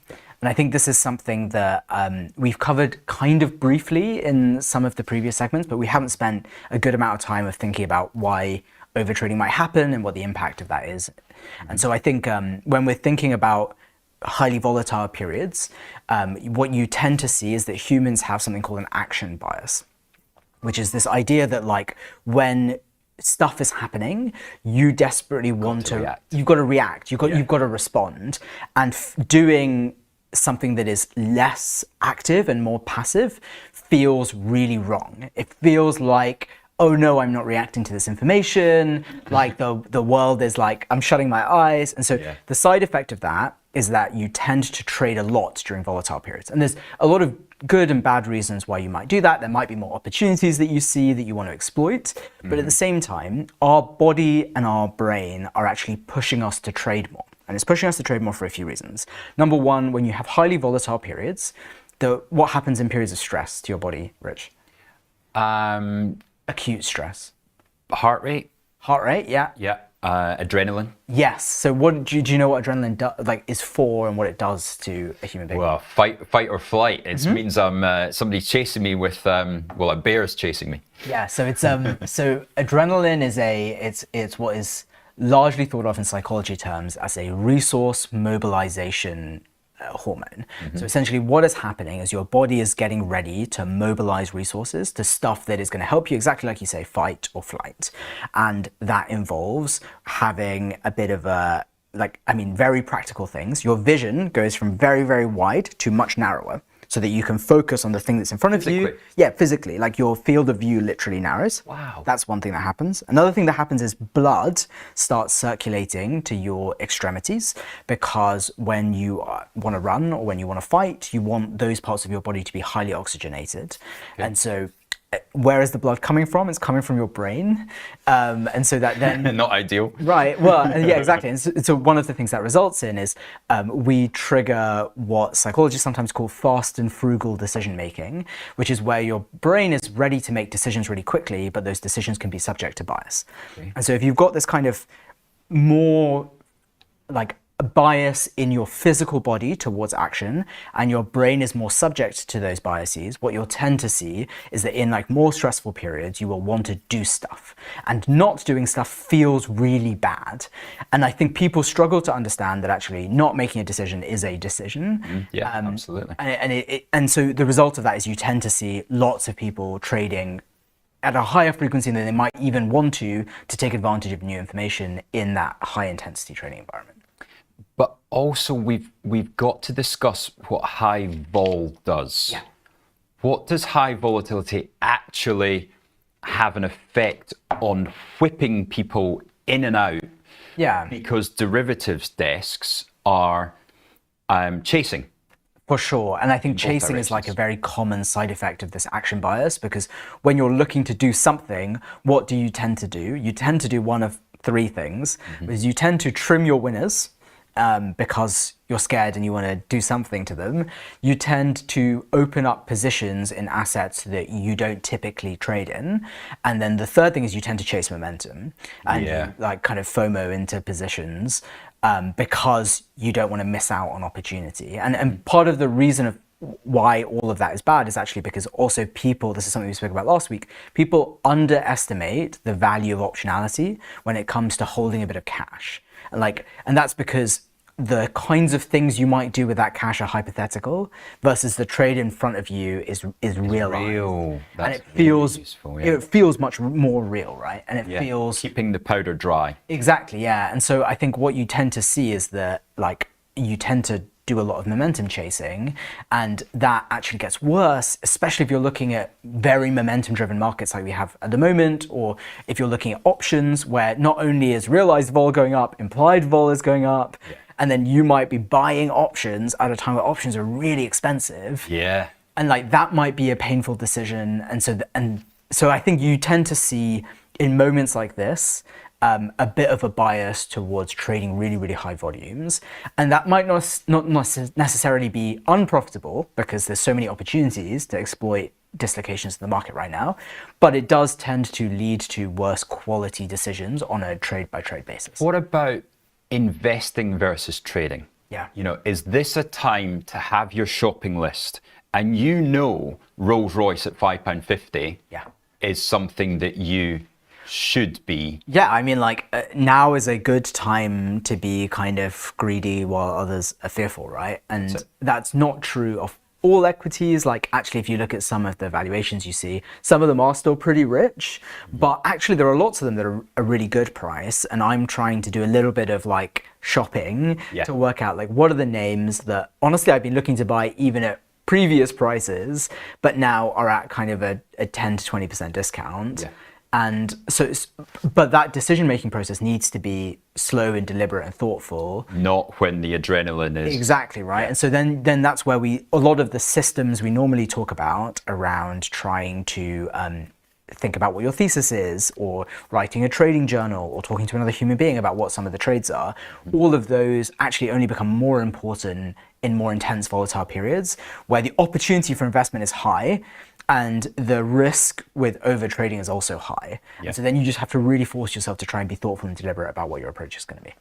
Excellent. Isar, very, very useful, because it is, you know, a lot of people are going to be watching at home at the moment, seeing the market go up through 5,000, having traded 48. I know, 30, right? Like days 2 ago. hours ago. Yeah, hours 2 ago. hours ago. Yeah, exactly. Well, we were nearly at, what was the low? It was like 47? 47.91. Yeah, which is mad. Yeah. But you see that, and you see that momentum going through, and then you've got to remember that derivatives desks have huge open exposure, and they're generally short gamma. Yeah, they normally have negative gamma, yeah. So just run us through really quick 30 seconds on short gamma and why it's making these moves. So the difference between a derivatives desk and me as someone who's just a retail derivatives trader is I don't have to hedge my positions, whereas a derivatives desk that is selling options or even buying options needs to hedge their exposure. And so when you have negative gamma, basically what that means is as the price goes up, by hedging, they need to sell the underlying equity or whatever asset they're buying. And as the price goes down, they need to buy the underlying to hedge. Positive gamma. Sorry, yes, exactly. Yeah, exactly. And so what That's a good thing. Yeah, exactly. Well, and so what you tend to find is when you have negative gamma in dealer positions, it tends to be a stabilizing influence on the spot price. And so what you tend to see is that like a lot of these large options desks that have huge amounts of options exposure in notional terms are acting as a stabilizer for the market until you break out of those bounds where they go from negative gamma to positive gamma, at which case then it tends to be a destabilizing influence. Because you have to buy as the market goes through the highs, and you have to sell as the market goes through the low. So that's the negative gamma. Yeah, exactly. And that effect really is what's causing this. And that's where you can get some of those whipsaws and actually why you might tend to see trading within certain corridors over the course of the day. And also why, if you look at right in the last maybe 10 minutes of the day, as a lot of those options are expiring. Last half hour. Oh. I know, right? And you see then huge moves because then suddenly dealers don't have to hedge as much because a bunch of those options are expiring. Right, Isar, thank you so much. We've got a quick 2-minute break. We're going to be back for the all sessions open. Ooh, this could be a real interesting one. We'll see you in 2. From the 2nd of April, watch Trade Live with IG weekdays from 7:30 to 10:30 a.m. on our brand new YouTube channel at Trade Live IG. As well as the live show on our new YouTube, you will find our full beginner's course to trading options, daily YouTube shorts of all the action that happens after the show is finished, and your usual favourites, Trade of the Week and Psychology of Markets. And don't forget to hit those like and subscribe buttons for more exclusive trading content. If you're looking for flexible ways to trade financial markets, whether you're experienced or new to trading, you've come to the right place. CFDs let you speculate on the price of financial instruments like shares, indices, forex, and commodities without actually owning them. You can benefit from both rising and falling prices across 17,000 markets, letting you find the perfect opportunity. So if you think the market's going up, you buy. If you think it's going to go down, you sell. When trading CFDs, you're trading on leverage. Now, leverage lets you trade bigger positions with less money up front. So this increases your profits on your trades, but also remember your losses are also amplified. So be sure to manage your risk. With us, you're not alone. You're part of a wide community of traders that you can learn from. We've got the experts, the tools, and extensive educational resources to help you on your journey. If you're not quite ready to trade CFDs with real money, you can always give it a go on a demo account. Open an account today, join the conversation, and be inspired to make moves.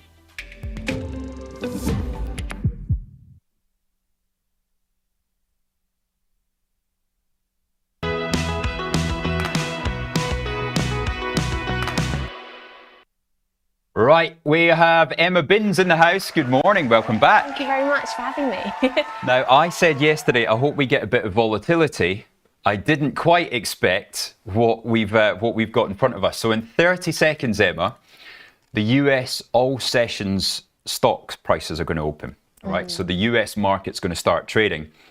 We're going to watch because at the moment, they all sold off last night into the close. Now, it'll be really interesting to see whether they rally, do they bounce back, do they come off more?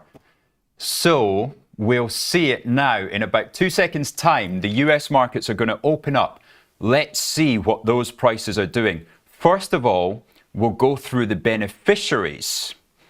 Now, Emma, can you see some of those?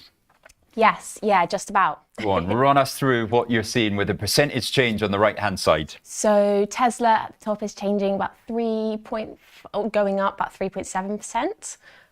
We've got Nvidia about 2.6%, Palantir Tech about 3.2-ish%.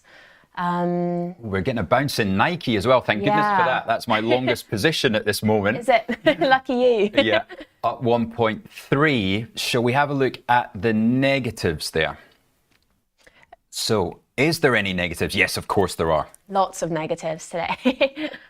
Yeah, so we've got, where's that? iShares 20 plus Treasury bonds is down 1.4. Top one, AT&T, down 2.6%. And what's that one? United Airlines Holdings is down 1.3. Yeah, cool. Caterpillar down 1. So not too bad. Do you know what? Out of I think I've got about 50 stocks on there. Then not too bad. Because this morning at about 6:30 a.m., markets were looking down another 2%, and some of these stocks would have been getting absolutely blown away. So the fact that we're even, it's extending, isn't it? Tesla now up 4.5%. Nvidia back to $100. I did not expect that this morning. Blimey, yeah. That's a bit of a jump. Maybe you were a lucky, bit of a good luck charm this morning, because this is certainly better than what we expected. What do you guys think on the chat as well? Did you expect to see Palantir up 5%, Nvidia up 4.5%, and AMD up 2%, Amazon up 1.6%? Let's have a look at the futures as well, Emma, and see how those are responding to this rally. Yeah, there we go. Okie dokie, yeah. So we've got US 500 cash is changed about 0.6%. US Tech 100 cash is 1%. And lots very much down. So the FTSE 100 is down 1.5. Germany 40 cash 1.6. EU stocks are 1.8. A lot more down. And then this is what we've got to watch for today. So the 10-year treasuries have had about a 35 basis point rally in the last hour and a half, and that's what's giving some upweight to these stocks as well. Volatility down 5%. I think, shall we take a look at the chart of that? Because I think vol was a hell of a lot higher this morning. Let's take a look at 5-minute chart. Now, where did we reached at one stage? Yeah, 36 on the volatility. So you know the volatility is the kind of fear index, right? So this is how frantic people were. And if I take it back even further, you can see what happened from 3 p.m. yesterday. A move in volatility from 26 to 36 is a real panic. And thankfully, we're starting to see that come off from, about 5:30 this morning. Things were at their worst. Lots of people on their toes, it looks like. Yeah. Big time. Big time. And interesting that we, I don't know, I fancy Nvidia is... Now, we were speaking about some of your investments as a total, and this is, I really wanted to get you back on the show because it's the perfect example of a kind of young investor who's just starting their their journey into that world. So tell us how you're set up at the moment. Is it ETFs you look at, or? Yeah, sure. So I invest in a range of different things, mostly just within an ISA or a LISA. A lot in the S&P 500, a few in a few legal and general funds, global technology funds, global equities one, all of which have plummeted in the last few days, much to my dismay. Yeah, there was one that I was particularly annoyed about. I thought with Trump coming in, I thought, oh, I'm going to put some money in some smaller US company ones, because I thought, you know, with his protectionism, it could be a really good idea. Yeah. Yeah, so I put some into the Brown US advisory, like with small US companies. Okay. And yeah, that's plummeted as well, unfortunately. So. And take us back to, so when all this came out last week, right? You saw the tariff headlines. Yeah. How did you feel? Was your first instinct, oh, I'm going to lose a little bit of money in my investments, maybe? And then what happened as the week and the weekend went on? I think, yeah, you're right. I think initially I sort of thought, you know, markets go up and down. This isn't that much of a big of a deal. But, you know, 104% tariffs announced yesterday against China is just ridiculous. Yeah. So I definitely shifted from a not much worry to suddenly, oh my gosh, this is crazy. But I do think there's something to be said for just holding out. You know, markets recover. I think with the Dow Jones index, it recovered pretty much fully within a year after Black Monday. So I'm not too stressed over the long term. You know, I'm still young. 1987. So. Yeah. So I think it will bounce back, but at the moment it was definitely a low week for not just me, but pretty much everybody. And what happens, you know, Emma is the incoming president of Bristol Trading Society. So, you know, you guys do talk about investments, you talk about this kind of world. What's the general vibe? What's the discussion been like? As in with reference to the last few days? Yeah. I think a lot of people have been very nervous. I mean, I'm lucky. I don't tend to invest in just single stocks. I'd like to spread them over lots of different indexes. Yeah. But a few of my friends do, a lot of them in the society invest in single stocks, particularly tech ones. Oh. And I think they've really plummeted and suffered over the last few days. So there's been a bit of a little bit of a lull on our group chats at the moment. Right. Yeah. So it's on like WhatsApp groups and stuff, or? Yeah, I think people sometimes post their thoughts for the day or different things that are going on, which is really interesting to keep on top of. But yeah, I think in the last few days it's just been so crazy, with a lot of people feeling slightly disappointed. And do you get any sort of feeling of fear in that kind of instance? You know, is there now at your age, if you're talking about long-term investments, then it's a lot less, you know, not as big deal in the long run as somebody, you know, like Monkey Man's age, who's heading towards their pension.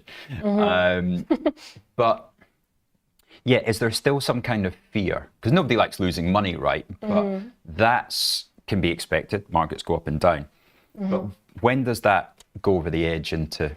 Yeah, I think definitely fear is rampant, especially in people who are investing in short-term stocks. Personally, I think I'm okay because I'm sort of long-term horizon type perspective. You know, I'm not planning on taking any of the money out for a long time. But if I was doing much more short-term things, which a lot of my friends are, I think there's definitely a feeling of fear because there's so much on the line. You know, it's pretty scary. I think if you actually invest a lot of time and money into it, then it's not going to take it lightly. Yeah. And we can even see, you know, since we've been talking, the market's dropped back. Some of those movers on the open, Nvidia already down to 99 from above 100. We saw Palantir up 5, still up 4. You know, this is quite interesting that we're seeing tech stocks in particular take a bit of a bounce. Of course, absolutely hammered in the last hour yesterday. And there is, those treasuries. Oof, if the Chinese are selling the treasuries, then that TLT could get very interesting, even if it is just a kind of warning shot. Now, in economics classes, how much do you guys go into sort of what's happening here and now today? Or is it more a general macro, micro discussion? I think it's generally much more macro micro. I think, I mean, we're quite lucky within the trading society. I guess it offers a platform for people to discuss the here and now and actually get live trading practice. But in terms of like lesson degree wise, I think it's much more general and broad. And a lot of my friends who study pure economics especially say it's actually not that applicable to, you know, trying to trade, which is why it's so lovely having societies and things to take part in and lots of friends who are interested in it, right? Very much. So yeah, I guess it's a range, but I get the impression that pure economics lessons aren't as relevant to learning how to trade and how to actually deal with real money. Yeah, it's more of like an overarching view. Especially, actually, when I was in the train back from Bristol after coming to do an evening chatting to the society. Yeah, that was very, very good. there was a guy in there who was studying economics, and he was complaining to his friend.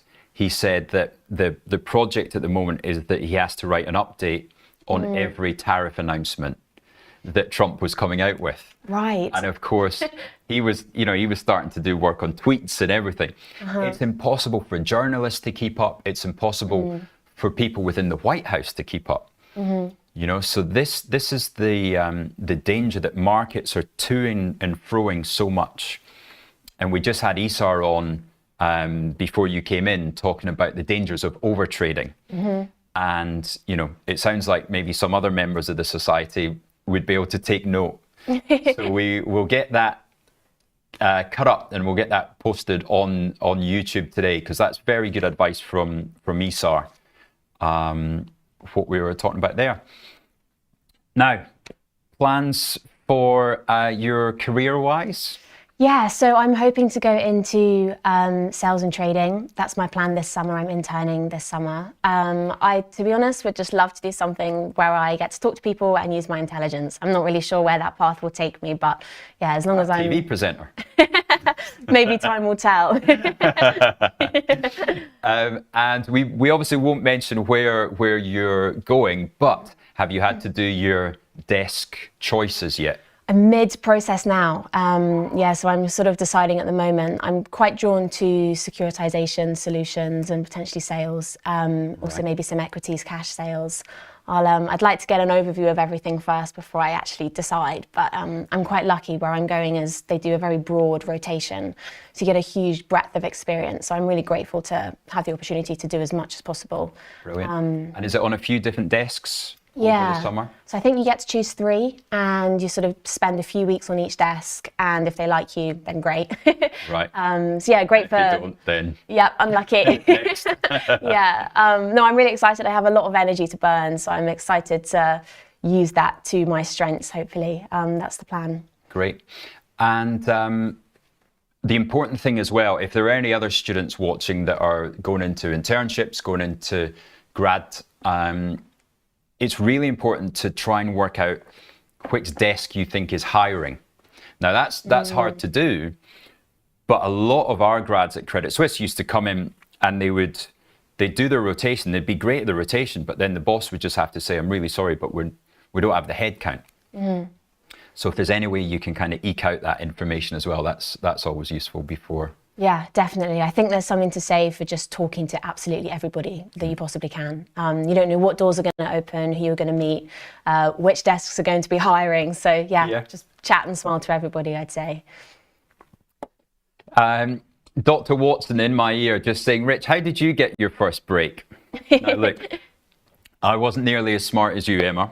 I did study economics at Loughborough, but I was also a track and field athlete. The manager of my athletics team was very good friends with a manager of a team called Newham Essex Beagles, and he worked in research for Credit Suisse. So every single track event, I would be bugging this guy called Tony Charette, and he was the chief retail sector analyst for equities. And I'd say, Tony, tell me what's happening in Dixon's group, what's happening in Marks and Spencer's. And he kind of got the vibe that I was really into it. So he put me on his email distribution list, and I used to read all the research, and we're going back, I don't know, what this must have been 19 years old, I think. Yeah. So how old are you? I'm 21. 21. Just. So then when I was 21, Tony called me up and he went, right, I've got you some work experience. And I was expecting 3 days sort of thing. Yeah. 6 weeks, I'm going to pay you £100 a week to cover your train expenses and things like that. And you start on September the 10th. This was September the 10th, 2001. And on the second day, I was coming down in the elevator and you saw the guys in the elevator were saying, oh, some idiot's flown into the World Trade Center, thinking it was like a little Cessna plane. And so I was meant to be on the 4th floor, but I actually went down to the 2nd floor because they had the televisions and I wanted to see what they were talking about. So I managed to sneak into the 2nd floor without a security pass and was standing watching the TVs as the second plane went in. Wow. The silence across the whole floor for about 7 or 8 seconds. And then all the phone lines just started, you know, the lights going, buzzing, buzzing, buzzing. And the place just erupted with noise and panic. Everybody, there was 2 sellers of British Airways came in within 10 seconds and a seller of Air France as well.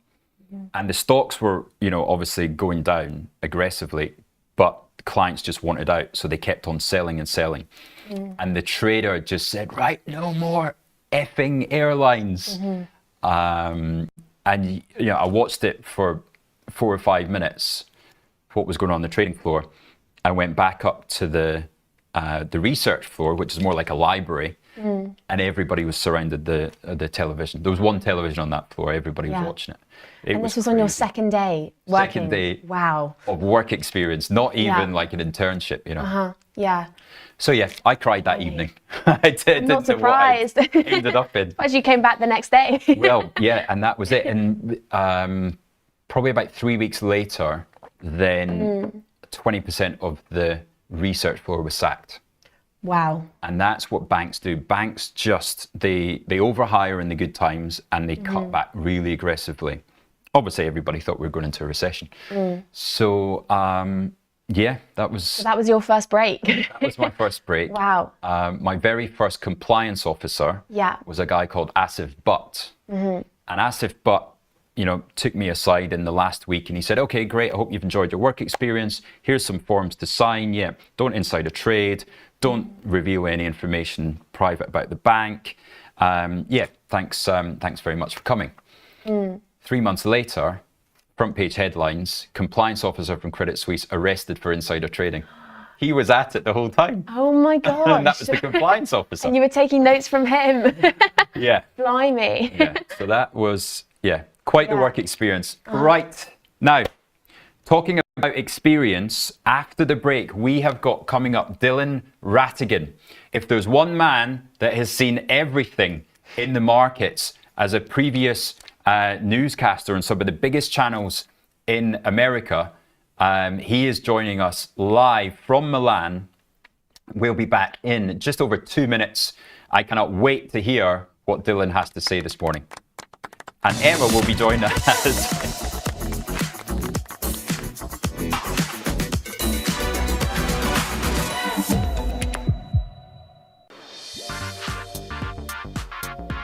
So today we're on set filming our latest ad campaign for IG Invest. IG Invest is the latest innovation from IG.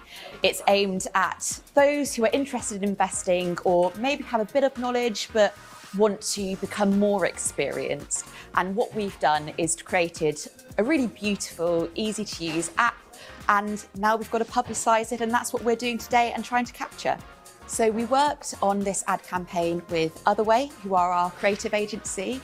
And what we really wanted to do is think about breaking down the barriers to investing. And so we wanted to think of an idea that was playful, fun, but also inspired empowerment. So essentially, look, a lot of financial advertising can be quite dry, a little bit kind of wallpapery. And I think the idea was just to create something that was really eye-catching and kind of use that distinctive IG red, but put it in this really interesting metaphorical space where investors felt really kind of calm and kind of very effortless in what they're doing.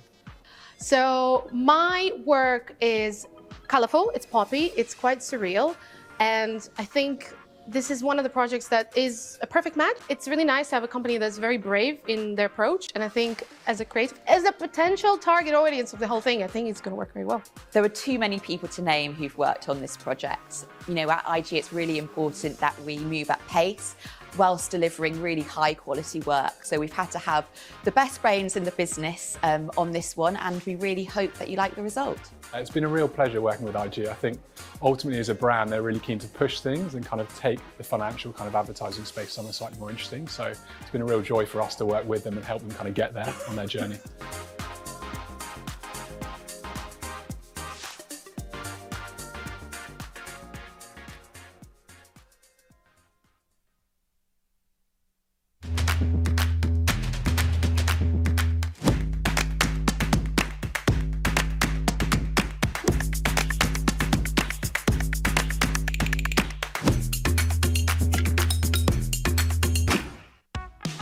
From the 2nd of April, watch Trade Live with IG weekdays from 7:30 to 10:30 a.m. on our brand new YouTube channel at Trade Live IG. As well as the live show on our new YouTube, you will find our full beginner's course to trading options, daily YouTube shorts of all the action that happens after the show is finished, and your usual favourites, Trade of the Week and Psychology of Markets. And don't forget to hit those like and subscribe buttons for more exclusive trading content.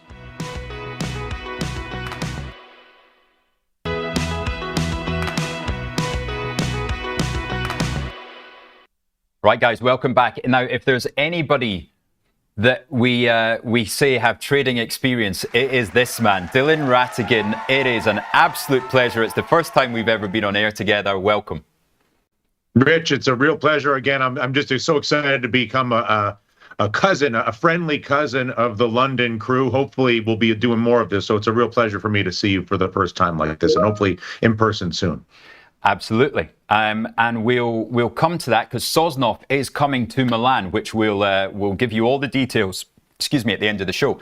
But I would like to just take a step back and tell me, who is Dylan Ratigan? Introduce yourself to London crew. Well, I mean, in the context of this discussion, I am the former global managing editor at Bloomberg, ran corporate finance for them. I created Fast Money, which is on the air to this day, along with one of the longest running television shows in the history of CNBC. I was covered ad nauseum the 2008 financial crisis while there, which at this moment obviously has echoes of that, even if it's a self-inflicted injury. Which I used to watch you, all the US hours. I have the pleasure of telling you.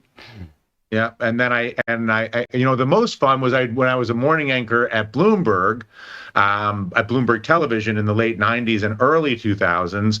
I felt like I had a bigger audience in London than I had in New York, because I was on the air at 5 a.m. in New York.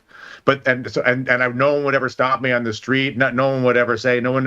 And then I came to London for the first time, and people knew who I was. It was the first time I was recognized, was actually in London, which gave me a shock and also a pleasant surprise. So I always have a warm relationship with the London financial community, and you know, and anyway, I can go on and on about other things. I've started a number of big businesses and small businesses at this point. I started a large medical device company that's operating to this day. Anyway, so there's a bunch of different businesses running. And then at the moment, I'm in Milan and working with Tom and Tasty Trade, working with you, working with Ange, ready to bring Tasty Trade and Tasty Live and IG, for that matter, into Milan for the first time ever. I'm very excited about that. And I also have I'm a partner with a Milan-based luxury sneaker business that'll be launching in Paris Fashion Week in official launch. It's been so there'll be an official. So everybody will be invited to Paris at the end of June. I'm trying to make the best of living in Milan, Rich. Well, now tell us the name of the sneaker brand.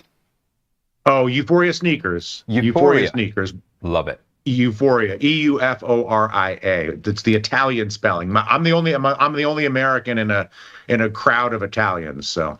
And how is your Italian, Dylan? My Italian is good enough to order dinner or groceries, but it's not good enough to serve as our translator for the Tasty Trade event in Milan in June. And now, tell me, how did you get mixed up with Sosnoff? I've heard this story over a Guinness in Dublin. Sosnoff telling me he tried to call you 3 times. Well, no, first it started with emails, which I ignored. So the timing context, I had just left NBC. It was 2012.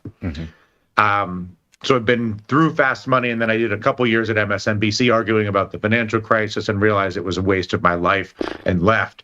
And then started receiving emails from this guy in Chicago who wanted me, who knows what he wanted me to do. I couldn't even, I ignored them. And then he started calling me, and I ignored the phone calls. And the third time he was a very persistent fellow. Oh yeah. And so the third time he gets me on the phone, and he says, "Listen, I want you to come, work with us." And I said, "Work with you?" I said, "You, sir, are a con artist." I said, the entire business of short-term trading is nothing more than a commission spinning, tax bill generating scam job. He must have laughed. He loved it. I bet he did. He said he laughed. So he said, "Okay, bud." He said, "I'll tell you what, I will buy you an airplane ticket." I was in New York at the time. He's like, "I'll buy you an airplane ticket to Chicago," which is not, an easy flight. It's like a London, Milan. No private jet, Dylan. I mean, come on. Nope. Listen, I should have held out. I think this was just an economy United ticket to Chicago, a commuter. But anyway, at least he paid for it. And so he said, "Come to Chicago for the day. I'll put you up near the office, spend 2 days with us. And if you don't like it, you can never come back again. But come see me and I'll explain to you why you're wrong. In fact, if you're so confident that it's nothing more than a commission generating tax bill inflating con job, then why don't you come on the air and debate me and tell me publicly why you think that, and I will publicly tell you why you're wrong." Challenged. And I've met a lot of we all have, but I've met a lot of finance CEOs in my career, between the Bloomberg work and the CNBC work and the NBC work and all the rest of it, Davos, blah, blah. Yeah. I've never met a financial institution CEO who actively solicited a qualified opponent to verbally debate him in public and explain why his business was not in the interest of investors. Yeah. And that made you start to think, all right, there's something here. Who is this guy? Yeah. Well, I want 2 things. One, he was willing to take he was willing to answer any inbound. Nothing was off limits in terms of questions. 1, and 2, he was publishing his trades. Yes. He was showing his losses. He was showing his way. He was trading in public. Yeah. And no one trades in public. Everybody talks about their winners. No one talks about their losers. We all know how it goes. Absolutely. And no one publicly takes their most vulnerable criticisms on in public and addresses them and puts them down. And Tom Sosnoff is the only financial executive, founder, leader, CEO at the time, who does that, and to this day welcomes adversarial positioning. And so because I believe he believes it enhances the collective credibility of the entire enterprise to have to endure the criticism in public in front of his customers. Well, that's it. And look, the show that the guys did on Thursday, Friday, just taking call after call after call from clients, from viewers. I mean, it was amazing. Poor Bat was drained by the end of the show, but real compassion being shown. But the other thing that wasn't related to me, but that I observed in that early days, which continues to this day, which goes directly to what you're talking about with the taking of the calls. I'd never seen a financial executive who traded in public, invited a critic inside the tent to work with him, not only takes calls, but responds to every single customer email. I could not believe, and still to this day. Are you crazy? Are you crazy? He was sitting at breakfast in Birmingham, And I said, oh, what are you doing? And he said, oh, somebody's just asked me a question. I'm like, well, who? Well, one of the shareholders, Scott? You know, who? Oh, no, one of the viewers. Absolutely. Every email, Yeah. as a mandate in the business, every email gets responded to. Now, luckily, he will not be watching at this time. So, you know, all these nice words we're saying about him. Dylan, let's move on. None of that. Yeah, I mean, enough, whatever. You know, he's a pain in the ass. No, he's a great leader and a great teacher. And if you are in London, and the Milan event is going to be unbelievable, and so I'm excited for that. And the world is luckier. The world is a better place for him. You want to really hear. Hopefully, somebody sends him the clip. He is the 21st century John Bogle. Now, explain to our viewers who that is of those. John Bogle was an icon of the basically 70s, 80s, 90s, and early 2000s, who was the most successful financial executive in the world at socializing and popularizing the concept of low-fee indexing. That's it. And his entire narrative was, as soon as you fall into an opinion of anything, you've lost. Reduce your fees as low as possible and index into the S&P 500. And he created one of the largest financial firms in the world, which is called Vanguard. It continues to this day, I'm sure. Anyway, Tom Sosnoff is an evangelist in the same way that Mr. Bogle was, who I knew Mr. Bogle. Right. But he's an evangelist in the exact opposite fashion of Jack Bogle. Jack Bogle was, think nothing, see nothing, know nothing, just put the money in the index and go about your life. Yeah. And Tom's entire premise is there is no more dangerous way to live your life than in total ignorance, even if you're not hugely successful or successful at all with your trading. Your life skills, by virtue of engaging in risk management and risk calculation and calculating probability and understanding how to make decisions, period, in life, by forfeiting the ability to your own need and an opportunity to educate yourself to improve your overall life decision making, is a catastrophic self-sabotage that is made by virtue of people like Mr. Bogle. And so when you say Jack Bogle to Tom, for those who haven't met him, it causes him to have great anxiety and some consternation. Oh, right. And so when I call him the Jack Bogle of the 21st century, he both feels flattered and angry, which gives me pleasure. Yeah, which is, and that's a lot That's of the kind of friendship we have, to provoke and please. And that's it. Now, you are on the show with him each night after the market closes. When we get that last call, yourself, Chris, and Ilya are up next. What was the discussion last night? What was the discussion last night? So, I think you have to put it in context. What we have at this moment, all of us, is the most volatile stock market in the history of the world. The stock market right now, financial market, the bond market, not just the stock market. We have the most volatile financial markets in the history of the world. More volatile than 2008, more volatile than COVID in 2020. When I say more volatile, I mean statistically, we have never had intraday ranges of 5% up and down. We're coming off of 2 consecutive days. Yesterday was the second most volatile day in the history of the financial markets, and the first and the most volatile day in the history of the financial markets was 2 days ago. So you have 2 consecutive days where basically all financial assets have come untethered, and everybody knows why they have become untethered, because the leadership of the largest and most powerful economy in the world, who you're a huge fan of, right, Dylan? Who isn't? Has declared economic war on the world. Yeah. As a single event.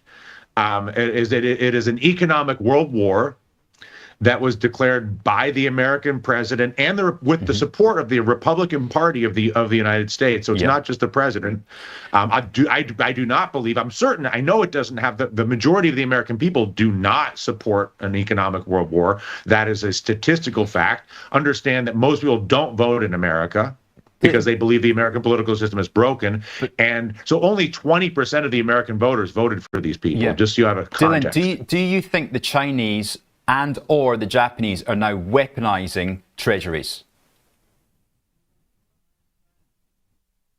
I have no idea. I'm loath to speculate. You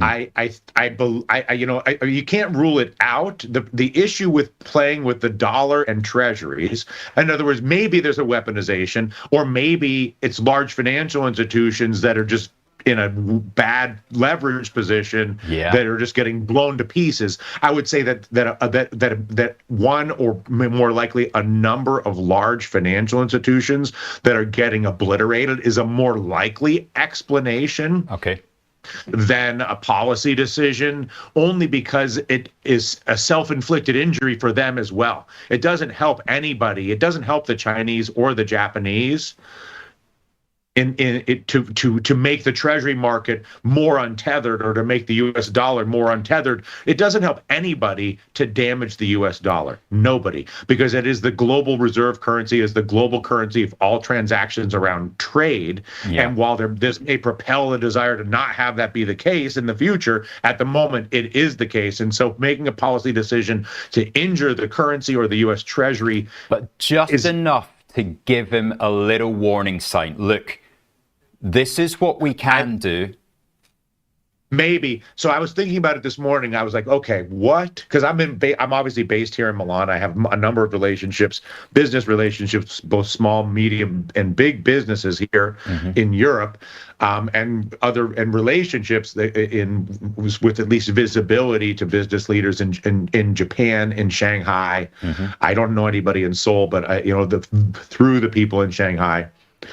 So here's what I was thinking this morning: is what's the best possible response to the Trump declaration of economic war on the world? And the obvious answer would be for Asia, specifically China, Japan, and Korea, plus the UK, Western Europe, Central Europe, the Middle East, Istanbul, Dubai, Russia, Moscow, to declare a global free trade agreement.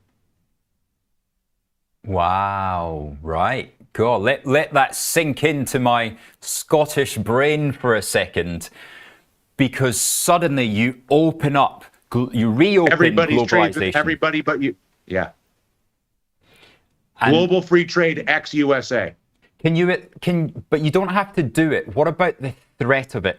What brings him down from this stubborn, egotistical platform that he thinks that him and Besant and Navarro and Lutnick the bond market. The bond market is the bond market brings everybody to their knees, whether it's any political leader, Liz Truss. And so and that's why this is an interesting moment, because the bond market and the dollar by association, but really the bond market is the only thing that can. This is Achilles' heel. It's every politician. It's every human being's Achilles' heel. Because if you cannot borrow, or if you're having to borrow at 6%, game over. Yeah, the bond market is the most powerful entity in the world. And especially when somebody's got 10 trillion of debt to refinance. What do you think? And not only 10 trillion of debt to refinance, the reason the bond market hasn't, and now it's starting to, right? We saw what happened last night. We've seen the last couple of days. We'll see what happens today. We'll see what happens the rest of this week. But the reason that the bond market hasn't brought the Trump administration to its knees yet is because they continue to hold on to the discounting that there's no way that they're going to go through with this. Right. So there's this sort of the reason. So the only reason that the bond market hasn't crippled the world yet, and it's getting ready to, it seems like it's showing, it's like getting ready, right? You can see what's happening. Is because basically it's a game of chicken between the bond market and the Trump administration. And the Trump administration is saying, I'm going to economic war with the world. And everybody's saying, yeah, right. You'll never. It's posturing. It's posturing. It's too self-destructive. You can't do it. But yes, I'll do it. I'll do it. I'll do it. I won't do it. And so now we're going to see, because the bond market is the only thing that can do it. I used the term brinksmanship this morning. When is the brink? What day? How many hours until we get to the brink? Or what yield? So you'll only know after the fact, first of all, right? You'll never know before. You'll only know after the fact. Yeah, it's the big thing that you're going to see is in the May jobs report in America. When you start to see the bond market's full wackadoodle, yeah, rates are not going down, they're going up, which means that housing is not, the house prices are going to start to go down. Oh, geez, yeah. And that's the biggest equity in the middle class. That's the American voter, more than the stock market or the bond market. The primary source of equity in the United States is real estate, residential. Everybody has got a house, right? Or not everybody, but it's the most common asset. Yeah. And then unemployment. And when people don't have jobs, they can't pay their mortgage. And now rates are going higher, and it becomes a pretty wicked witch. So look, so your 401ks down 20%. Your house price starts to roll over. Your mortgage payments through the roof on any refinancing. The house market completely freezes. There's no transactions. Then corporate credit, right? Full withdrawal, new business investment, capex, all that stuff, cost of operations, not to mention global travel. All that stuff starts to come in. Banks' balance sheets come back into it. High yield debt. I mean, he cannot get through this without backtracking. But who pays the price? Who in his administration gets cut off? Oh, Howard Lutnick and Peter Navarro. Both. Yeah, no, they are the. And the day that Lutnick and Navarro get fired, the market will be up 5%. Well, what time today? That might happen this week, by the way. Yeah. What's that? I think so. I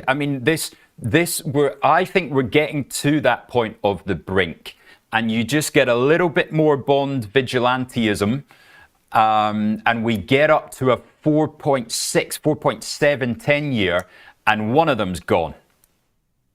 Well, you know who else is in there right now going hog wild? I'm sure you do, is Musk, because Musk is a free trader. I mean, Musk is publicly annihilating Navarro at this point. Pretty soon he'll probably get on to Lutnick. Yeah. And those two will be tossed. I mean, it's not like it's not like there aren't voices. And I don't know where Scott Bessent is in all this, but he's a macro hedge fund manager from New York, so he must understand the basic principles of flow of capital. He is one of the few reasons why I'm not panicking, because I trust Bessent so much. I trust his brain. I trust his circle of information. He must be like burning inside listening to what's going on around him. Well, I'm just imagining that Musk, must be in Bessent's office saying, we have to do something. And the thing we have to do is blame Howard and Peter. Yeah. And do V2 and we still do tariffs. We're still in the tariff business, but we do it tactical, targeted, not as a blanket global war of madness, and not by reinterpreting trade deficits as if that's equivalent to that tariffs are the solution to trade deficits, or that trade deficits are intrinsically a negative event, when the entire premise of trade deficits is that there are things that England does better than anybody else in the world. Yeah. There are things that Italy does better than anything else in the world. Italy should do the thing that they do best and sell it to the world. I won't spin through the narrative. We all know where I'm going. Yeah. But as Ilya likes to say, there's far more people in the world that use steel than there are that make steel. Yeah, very true. Very true. Yeah. And make it cheaply.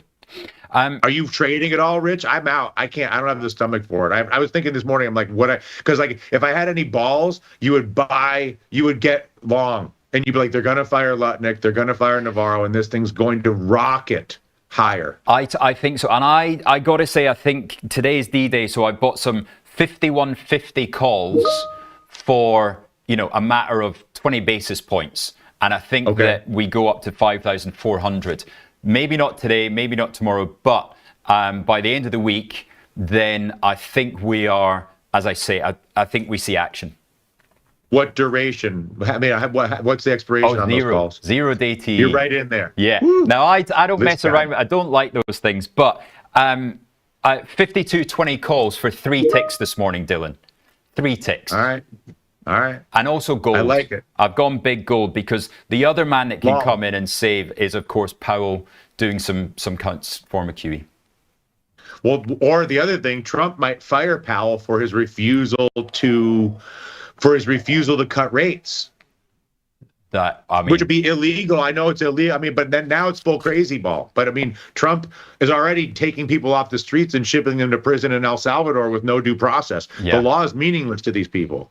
Yeah. Dylan, it's been an absolute pleasure. Fantastic to have you on. We'll see you again next week, hopefully on Wednesday. Forward. Best of luck, and give our shout to the guys over at Tasty when you speak to them later. 100%. I'll see you next week. Good man. See you back in 2, team. From the 2nd of April, watch Trade Live with IG weekdays from 7:30 to 10:30 a.m. on our brand new YouTube channel at Trade Live IG.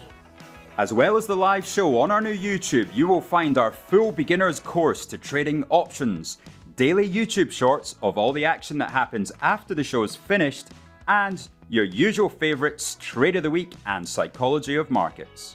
And don't forget to hit those like and subscribe buttons for more exclusive trading content. Do you like the sound of tax-free trading? Well, that's exactly what spread betting enables you to do. This tax-free way of trading lets you speculate on the price of over 17,000 financial instruments, like shares, indices, forex, and commodities, without actually owning them. With spread betting, you can benefit from both rising and falling prices, letting you find the perfect opportunity. So if you think the market's going up, you buy. If you think it's going down, then you can sell short. Not only is spread betting exempt from capital gains tax, but it's also commission free. All you pay is the spread. With us, you're not alone. You're part of a wide community of traders that you can learn from. We've got the experts, the tools, and extensive educational resources to help you on your journey. If you're not quite ready to trade with real money, you can always give it a go on a demo account. Open an account today, join the conversation, and be inspired to make moves.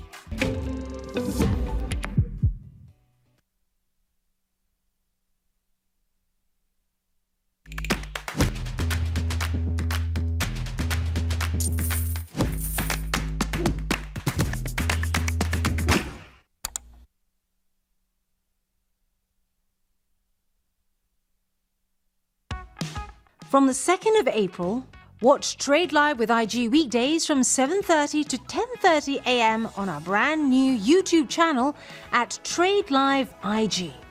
As well as the live show on our new YouTube, you will find our full beginner's course to trading options, daily YouTube shorts of all the action that happens after the show is finished, and your usual favourites, Trade of the Week and Psychology of Markets.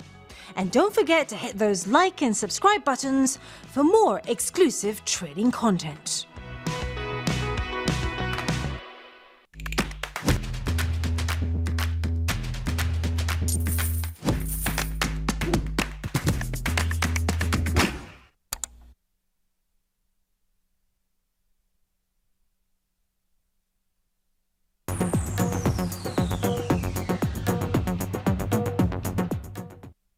Now, that is a great transition. We've got the youngest person on the network and Dylan, the most experienced person on the network, and the flip-flop from back to forth. What did you think listening to that interview? It was great. He definitely had a lot of interesting stuff to say. Makes me slightly feel nervous to go into the industry. He definitely knows a lot more, but yeah, lots to learn. I'm hoping by your age, you'll also, by his age, you'll be up there. Fingers crossed. Or retired. That would be the dream. Now, last time Emma was in, we went through a market measures, right? I think we'll do the same today. This is stepping away from the options beginners course because it's a specific one on the probability of significant market moves. That's what we're seeing at the moment. So I thought we'd take us through some of the statistics behind what is going on at the moment. Now, Emma, over to you. Yeah, so thank you. The historical average daily movement for the S&P 500 has been plus or minus about 0.5%. But in the last year or so, we've observed quite a big decrease, 0.44% and 0.34%, which is a lot lower than the long-term average. You can see quite nicely on the graph there, just showing the distribution. Right, and that goes all the way back to January 2004. Look at these days during 2008. I wish I could zoom in on this. I don't think I can.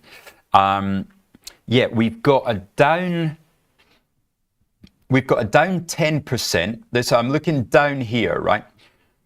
We've got a down 10, we've got a down 9, maybe a few down 7s, and then, but that's it, right? The financial crisis, which lasted about 18 months, 1, 2, 3, 4, 5, 6 moves, 7, 8, 9, 10, about 10 moves down more than 5%, right?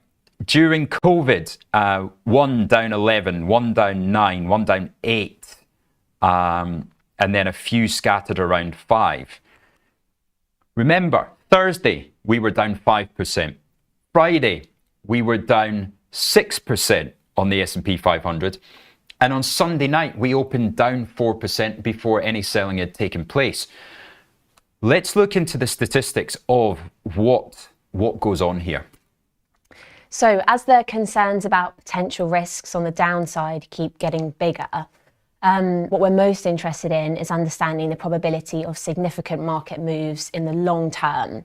So we had a look at the probability of the SPX having 1%, 2%, 3 and 5% daily changes within a 5-day trading period over the last 20 years. The probability of experiencing such big daily moves, such as a 3 to 5% in a week, has been 0% so far.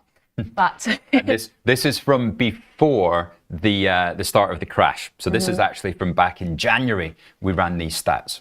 Gosh, yeah, take us back. Yeah, absolutely. Yeah, but the probability of having 1% or greater move in a week is actually quite high. You can see just there on the graph explaining the percentage probability for the move on each day. So yeah, plus or minus 5%. The chance of seeing it in one day has been 0.7% occurrence. The chance in 3 days, 0.1, right? This is how irregular the past week has been. Yeah, so we also know that extreme market movements can last longer than expected. So we're curious if these large moves are independent from one another or not. It'd be nice to know in the current climate, I'd like, but yeah, I guess time will tell. Absolutely. And we found that moves are up or down 1% or smaller tend to be largely independent, right? So the small moves are independent. It doesn't matter what it's done in the previous day. Anything can happen. However, for bigger moves, that's not the case. Emma, run us through some of those stats. Yeah, so you can see on the left there, the SPX daily percentage change. The chance of it occurring on any day for 0.1 to 0.5% is about 86%, so relatively high. And then you can see down at the bottom there, it's much, much lower of 0.6%. And then moving across to the middle section, the chance of occurring directly after a move of such magnitude is still pretty high for 0.1 to 0.5%. But as you go down to 5% or greater, it's again much higher than it would be on the chance of occurring on any day. So yeah, summarizing at the end, you can see how many times more likely it actually is.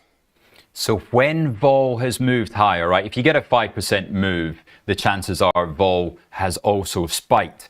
When vol spikes, you've got a 40 times more likely chance of it happening again the next day.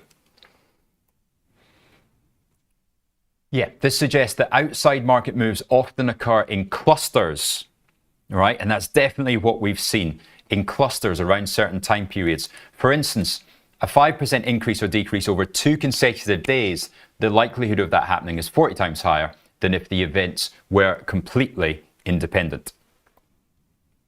So to finalise, there's a very low probability of consecutive significant market moves, those exceeding about 3%. But for small daily market movements, usually less than 1%, which tend to be more independent. However, there is a significantly higher chance of larger movements of over 2% happening straight after following the first event. So you can see the relation between the two just there. Fantastic. Right. Thank you very much for that. Let's go back to some of our screen off. Thanks, guys. Thank you. And I'll just go back to the update because we haven't had an all sessions update for a while. Emma, run us through now what we're seeing. Yeah, so at the top there we've got Palantir Tech, which has changed about 3.7%.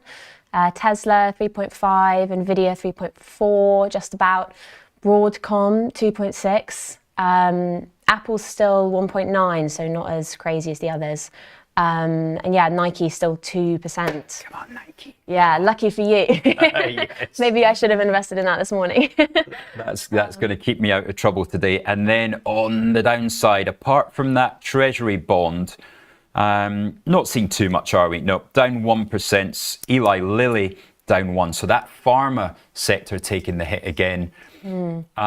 But taking a look at futures and commodities as we come towards the end of the show, we'll go to some of your comments before we get there. What jumps out at you there, Emma? You see at the top, oil, US crude oil has changed about -3%. And same for Brent crude as well. Probably impacted by the tariffs a little bit or a lot. Yeah. And the same for the other commodities just there too, although gold and silver is still up. Yeah, now's a very good time to be putting into gold, I think.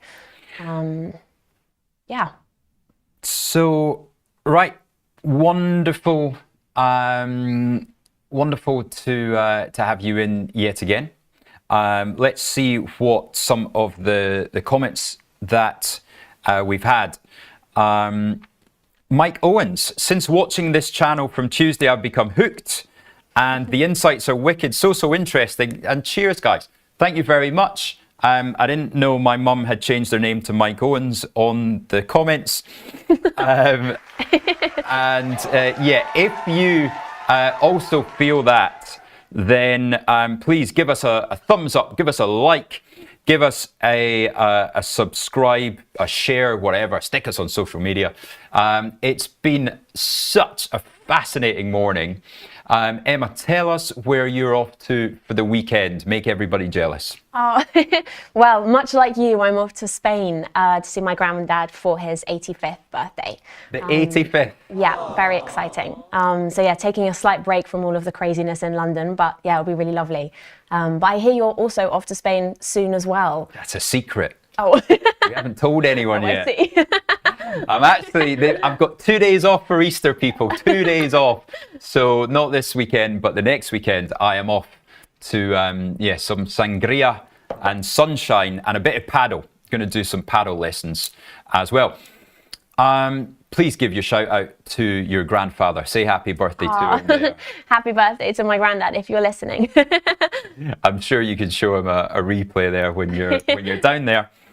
Right, well, thank you very much for your contributions today. It's been wonderful. We will go back and show you how the UK stocks are holding up. Futures still down 2%. AstraZeneca getting a kicking, down 5.5%. GSK following down as well. I don't know. I'm tempted by some Glaxo there. I am tempted. I'm going to stay stepping back from the buy button today because it could really be anything. But GSK, I might stick that in the pension later on. Have you got a pension yet, Emma? I actually do, yeah, slightly prematurely.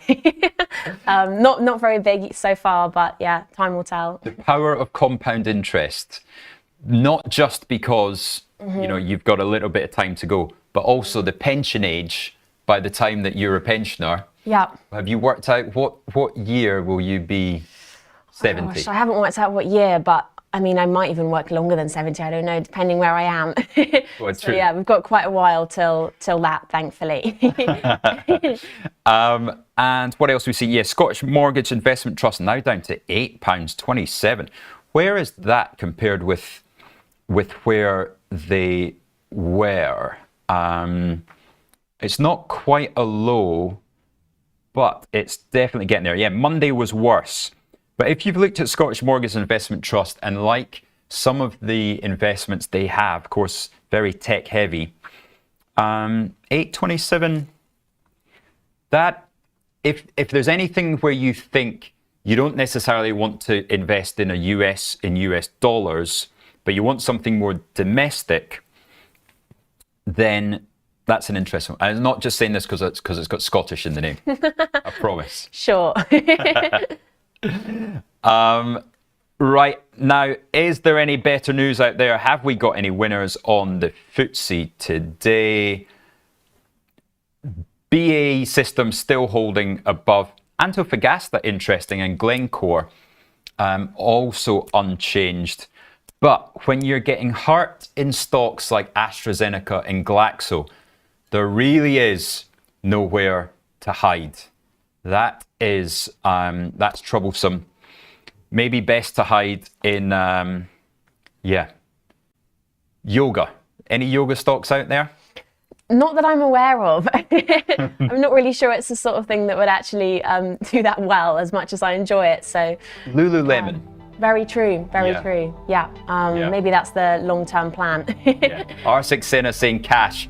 That could be the shout of the day from our very wise lady up there, R6 Senna, saying cash could be the way to go.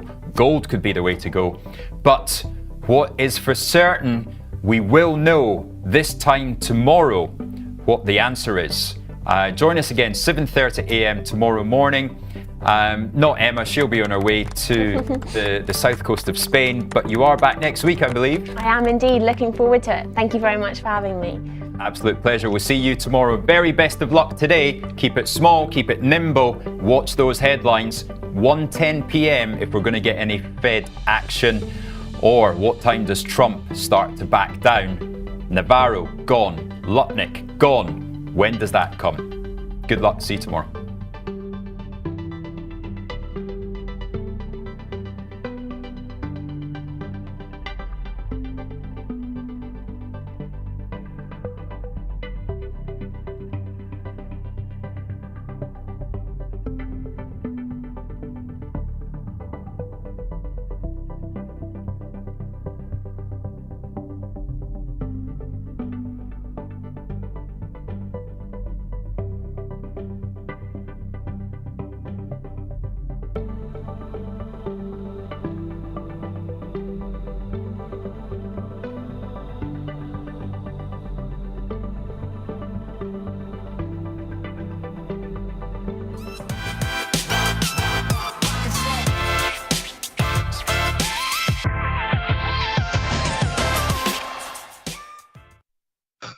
Are we having fun yet? It's Tuesday, April 8th, 2025. This is Overtime. I'm your host, Chris Vecchio in New York, Ilya Spivak in San Francisco, Dylan Ratigan in Milan, as we take you through the rest of this trading day, 55 minutes until the futures market closes. And what a day it was. Before we get there, of course, if you're on the platform, if you're on the website, tastylive.com, come over to YouTube, join the chat, tell us what you're trading, what you think of this wild intraday reversal. Yesterday marked the largest intraday point range in the S&P 500 history. Today clocks in as number 2. The volatility has not disappeared. We go into today's market looking at the charts with stocks down at 50.20 right now in the futures after peaking at 53.03 and change here in ESM5. This occurs in a day where VIX drops down below 38, only to find itself into the end of the session back near 52.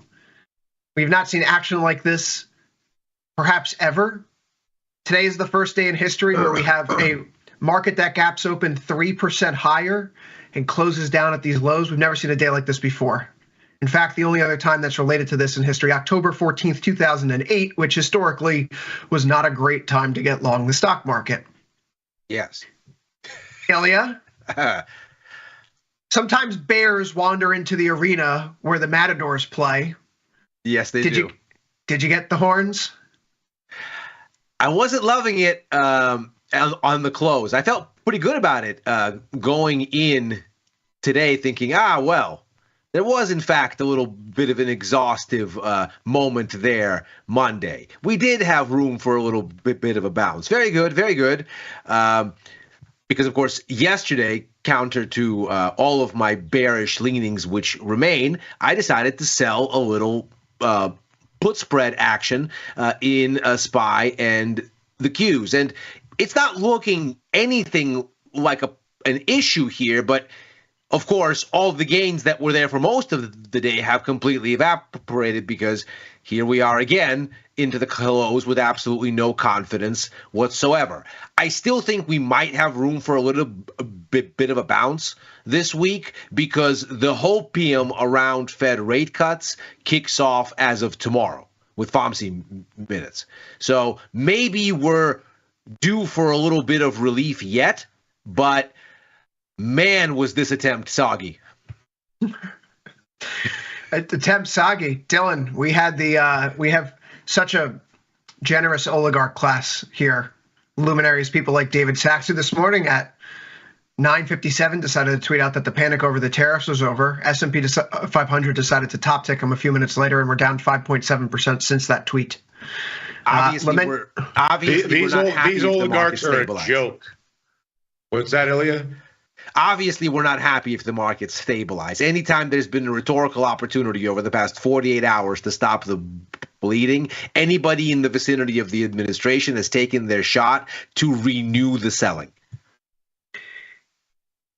Dylan, it seems that things really kick off today as we try to measure up a response from China. This morning, the Chinese yuan starts to break down to a new all-time low since it went to free floating convertibility a few years back. U.S. stocks, of course, taking it on the chin while our bond yields continue to press to the upside. Dylan, is this the new evolution in the trade war? Are we looking at a market that could potentially see FX channels? Imagine we got the most volatile stock market in history, 5% intraday range in what are we plus 3 trillion to minus 2. It's like a $5 trillion range on one day, or $4 trillion range. The obvious answer is nobody has never in the history of the stock market has anyone ever had less of an idea that, because you now have Liz Truss in charge of the largest economy, the largest, most relevant, most powerful economy on earth. And the only thing that's keeping the stock market, every time the stock market has any buoyancy, it's because the stock market talks themselves into the idea that the President of the United States is presenting the position that has been presented on behalf of America relative to the world as a negotiating position that will be changed, and changed quickly. And so every time the market gets a little lift, you can see all these, I guess these are intradays here, but whether we've seen this over the last week where you get these lifts, and it's because, there's going to be a bilateral, the bilateral thing with Japan, or China this, or a carve out for cars that, or Giorgia Meloni is going to fly in from Italy and save the day for Europe, or whatever. They'll grab any narrative, or Trump's he's a deal maker. He wants everybody to think he's crazy, and it's part of the plan, and he's just never going to do it. And And so far, every time the market absorbs some optimism that maybe that to discount the probability of the actual absurdity of the proposed tariff regime, not just from the president, but implicitly from the entire Republican Party, because Trump is functioning at this point with the implicit and explicit support of the Republican majority in both houses of Congress, which doesn't get talked about. I mean, the Republicans collectively should really be wearing total responsibility for this, which is comical when you think about their posture as fiscally prudent and sophisticated and whatever, what all their bullshit. But how do you really feel? I think let's put it this way. You're at a moment when anybody who claims to understand the future is full of it. One thing that's sort of obvious, I guess, would be that, if you are, that there's an opportunity to sell premium somewhere, some way, maybe, but for the fact that, look at these charts. Look at the size of the intraday moves. I mean, these are currency moves. Currencies typically don't move like that in terms of day to day. I mean, you're kind of flipping through all of this. But the obvious thing would be to look to sell some premium. But God help you, even there, my good friend Ilya hasn't bothered, with selling a put spread in years.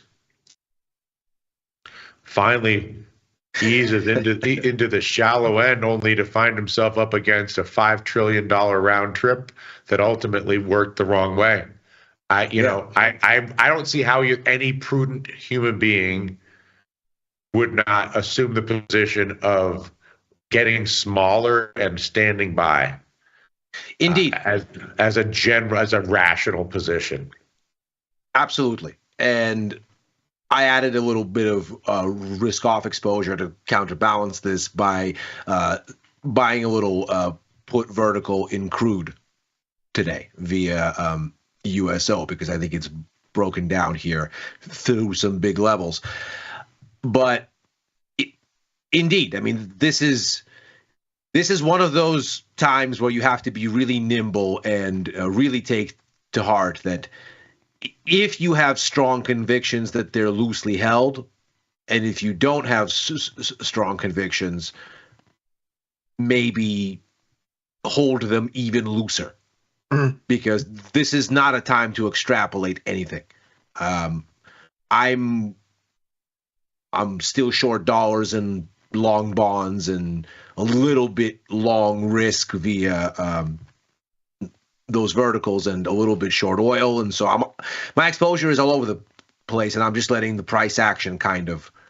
What about a long bond position? I mean, how do you feel about? I still have one on. Behavior.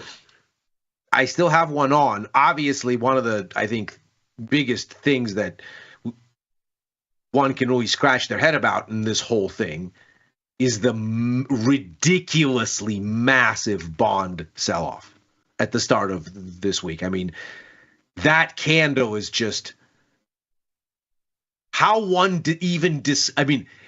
China. That's just. You're saying China was dumping treasuries? That's your argument, Chris?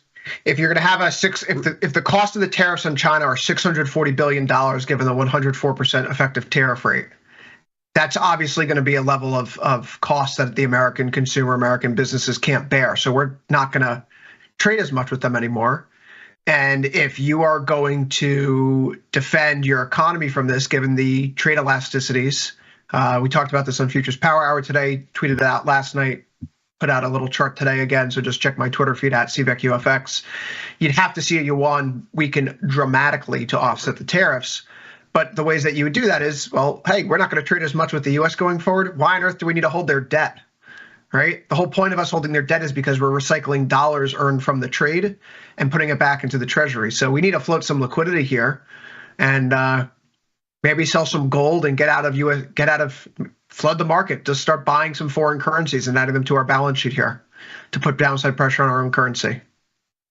But Ilya and I seem to be at a disagreement over this. I just think 930, and I take your estimate completely at face value. I think it's correct. It's a long drive from here. So just to work through that math, by the way, it's the cost of the tariffs over China's total exports, which is 18.2% or so, and then you divide that by the elasticity factor, which in this case is 0.65. Yes, it's a simple way of trying to figure out the math. Yeah, I mean, I have absolutely no qualms with the math whatsoever. And so let's take the math then as given. So if we look at where we are on this right now, USD CNH, we'll say, is our baseline for a real-ish market. So 7.43, let's call it, 7.425 is where we are here, give or take. So let's say we go to 930. I mean, that's a lot of dollar appreciation in the face of a Fed that's going to maybe look readier to cut. In fact, if you look at Fed funds futures, there's already 100 basis points priced in for this year. That's just this year. And then next year between 1 or 2, but at least 1. So that's a lot of headwind for the dollar. And so who wins here? If China really wants to have at it with the Fed, and that's what this is, the level of chaos that's going to play out here could be dramatic enough to give us a stock market that's in free fall. Because essentially, if you follow the logic here, and I don't think that it's necessarily the case that China isn't doing this. They might be. But the mechanics would be they're sitting on a ton of U.S. government debt. They begin to sell that debt, and yields go up. And the pull of those yields ostensibly drives the U.S. dollar higher because it becomes a higher yielding thing. And if you were to say, well, okay, but what about risk aversion? Well, in this sense, that would be positive for the U.S. dollar too. So if that were to happen, the U.S. dollar drives higher and dollar yuan surges maybe to 930. Is it feasible? Sure. But I think we need to think the Fed is going to be slower than maybe the markets hope. If they have to abandon all of this repricing of rate cuts, then it's feasible, but I don't see it yet. What about the four companies that were benefiting from the idea of America as a closed economic system that does not trade with anyone? AutoZone or whatever. We were looking at those. I mean, is there something performing right now that is the winners of this chaos? Like if America is closing its borders to all interaction with any foreign nations, or is it basically at the point now where nothing? Where basically the economic catastrophe caused by the preposterousness of the very supposition of America sealing its borders globally to all economic activity is inevitably catastrophic, even for purely domestic U.S. companies. I think it seems like it's going to be catastrophic for absolutely anyone. All economic assets on Earth. Absolutely. If only because the proposition is so economically damaging, considering we are the world's largest consumer market by a long mile, and the world's financial center, and the world's reserve currency, that you get the kind of panic that becomes a correlation 1 panic. And all of these nuances of, well, this company is mostly domestic and this one, nobody cares. They just want to dump it all, go to cash. I'll see you later. This is nuts. Gold? Gold also. I mean, if we look at how gold has performed so far, they're dumping it also. So, I mean, they're dumping. Is there anything that's not getting dumped here? If you The can move yen it, is still holding up okay. What? if you can move it right now, it's probably getting sold. I mean, that's been the attitude the last few days: raise capital, raise cash. Victor had a great chart that he put out the other night. You know, everyone who's saying, you know, where's the market going to fall to? You have to basically pick a number, pick a multiple, pick an EPS target. My issue, as I've gone back and forth with him, and I'm sure we're going to do this publicly. Ilya, are you and I swapped for today? We are. Okay, so later today I'll be on the price of truth. How on earth do you determine the E right now in price to earnings? Can't do it. We're in complete Welcome crisis mode. welcome to the problem that the Fed has in kicking off these rate cuts. Where even is the board to target at? Never mind the target. So some very rudimentary math here. And listen, we've granted the Trump administration some slack here with their formulas, so we're going to grant me the same amount of grace for mine. Let's take the number of, we'll just carve out CPI and look at the factors that go into CPI that are related to trade. And let's take the Chinese portion of those factors that go into our CPI calculations, and let's multiply them by 1.04, 104%. What do we get? Inflation right off the bat, if you just have everything else ceteris paribus, assuming no other changes to global trade, and we implement these tariffs against China, the Chinese component of the CPI basket increases 1.1% on the headline year over year. So just nothing else changes in the economy. A year out from now, we take the current inflation rate, you tack 1.1% onto it.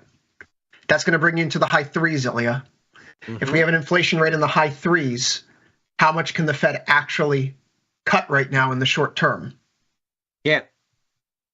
This is the deep conundrum the market finds itself in if this trade war presses on.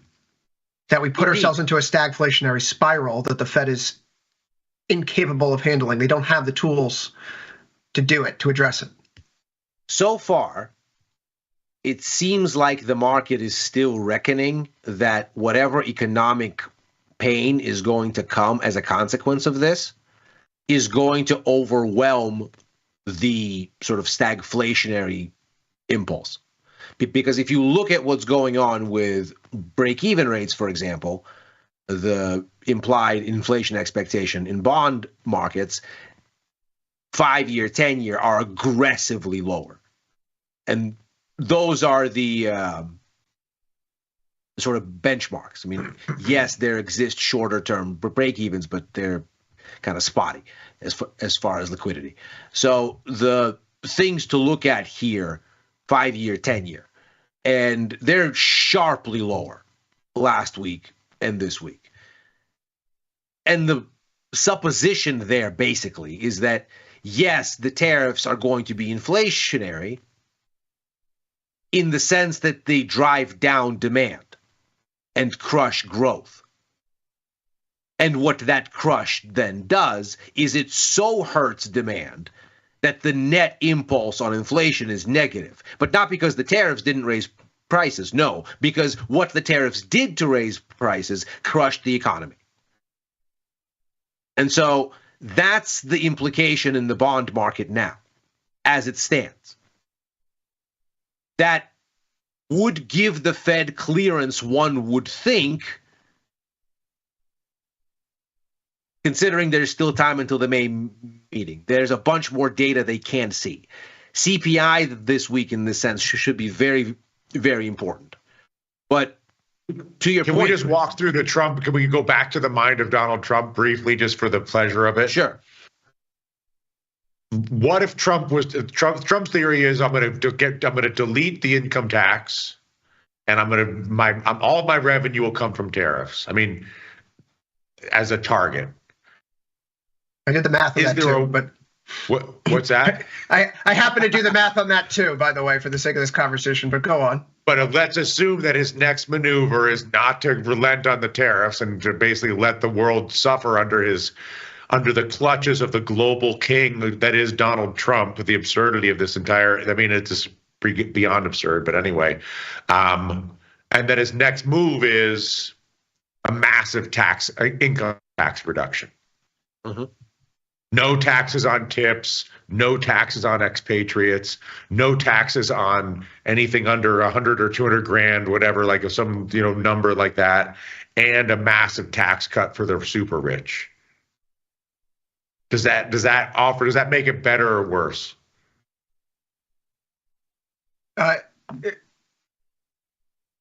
Obviously, it's not the math. I defer to the man with the math first.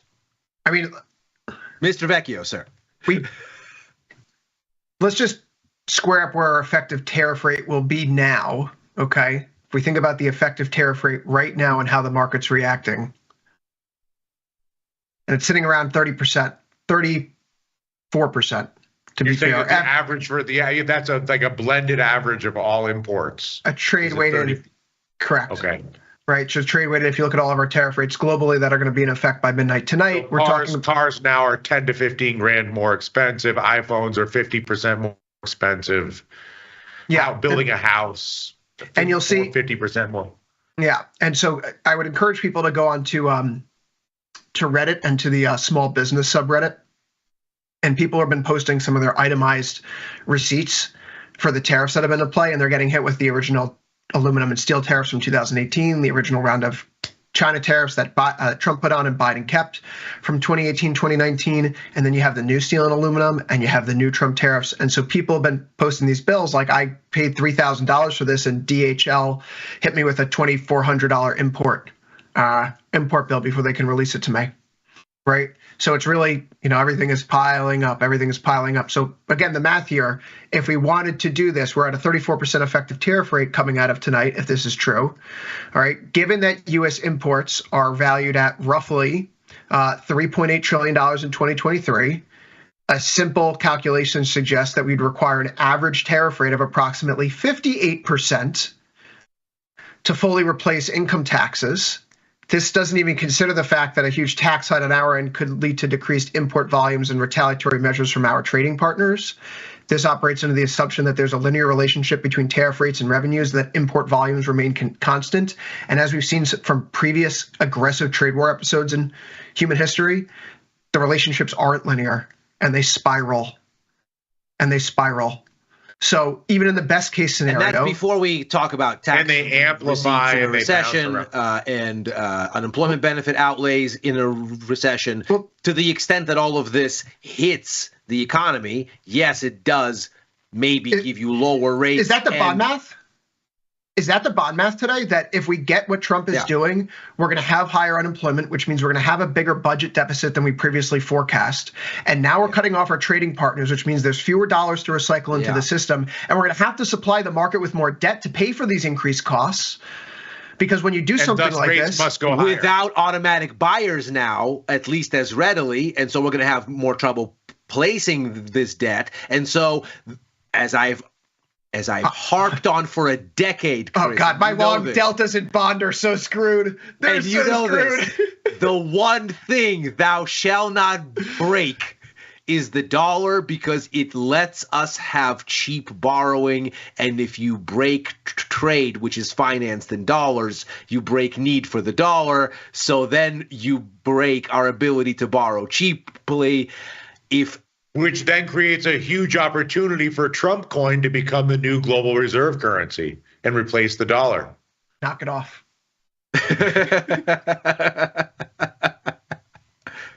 Not on this show, sir. Not on this show. No, but this is okay. So there's no back patting here, right? Thinking about ideas that have been tossed out here in the past week and a half, we've discussed the concept of regime change in markets. Right? To loop back in, because we do have a bigger audience than we typically do, the term regime change in modern times, in contemporary literature, you really think of, men in little green suits storming some presidential palace and, declaring a junta. But the word regime change is from economic history. It's used to describe when you transition to different types of systems. And so you have mercantilism that goes until industrialization, or classic liberalism type of economics. And of course, classic liberalism falls to Keynesianism with the Bretton Woods Agreement. That is chipped away with Nixon leaving the gold standard in 1971. Thatcher and Reagan officially transitioned the system into what some may call neoliberalism in the early 1980s. 1983, you could probably put a starting point on it.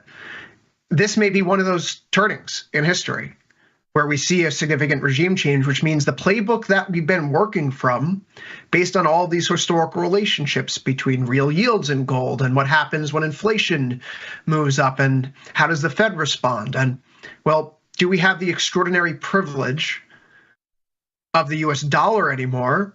Because that is totally predicated as our place in the world as the capital provider.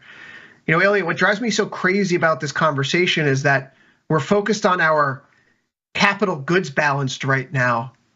And I've seen some folks in the Trump world say, well, you know, it'd be great to work out a trade deal where whatever the equivalent amount of our trade balances or trade deficit with this country is, they could pledge to buy back the same amount of US treasuries. That's exactly the system that we have right now.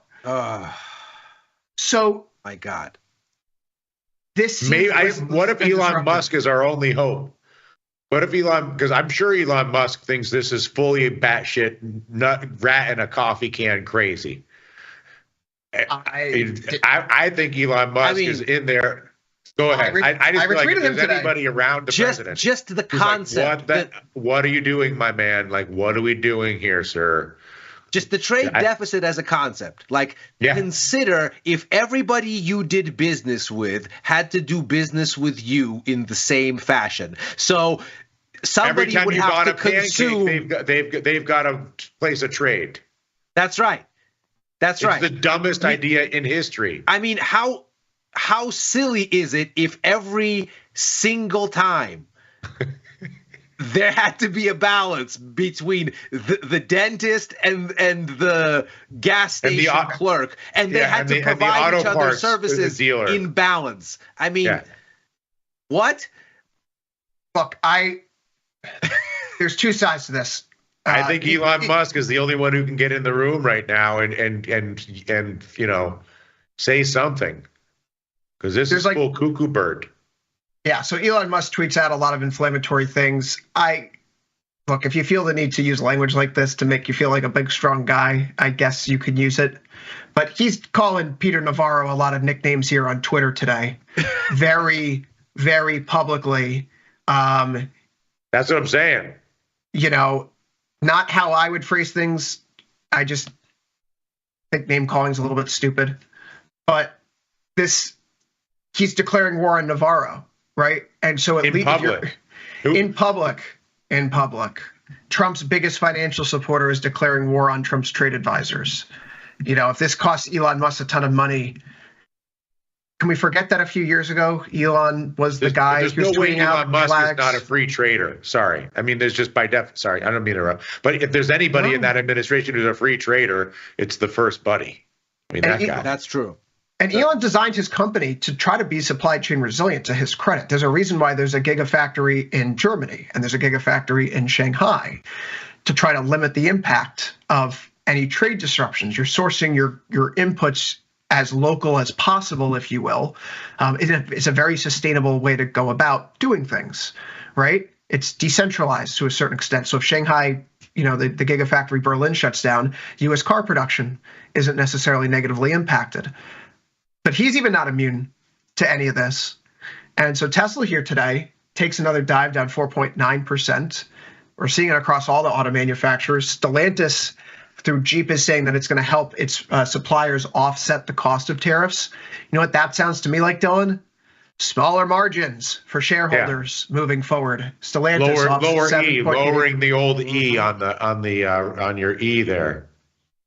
Good news about Ford, though, because I've been public about my being in the market for a second car, now making all the calls to the various different dealerships, lots of friends and family discounts popping up. Two of the vehicles that I was eyeing, now $12,000 cheaper as of this weekend until June 2nd. Maybe they're trying to drive demand, but who has to eat that then? The company itself. Kills the E, kills your E. Unfortunately, listen, I like my Ford right now. I'm looking at a second one, looking at a Toyota, both cars made here in America, Indiana plant. Happy with that. I've been thought about this for a while. When I was chided by Tony and Victor in January for buying all my furniture as a hedge against the tariffs, I think that was Who's pretty good laughing hedge. now? Who's laughing now? That sofa now doesn't cost $5,000. Thank you very much. Right? This is real. This is not just numbers on a screen for the stock market and for traders. The exercise that we are currently engaging in now is legitimate price discovery. This is a world that we haven't been in before. We don't know what the E is going to be in the future, so we can't possibly apply a multiple to it. And moreover, to that point, the economics here are that if the tariffs are in place, you're just not going to be able to build what you want to be able to build here. And if I could just soapbox for a second, back in a few years ago during the pandemic, had the opportunity to work on building a factory here in New York. And there were certain parts that when we were doing this, and we had a grant, and the guy who invented the N95 mask, Dr. Peter Tsai, he joined our board. We invented a new type of mask under his guidance. We could produce it for pennies here in the US, sell it for a little over a dime at scale, union workers on the old IBM grounds in East Fishkill, New York.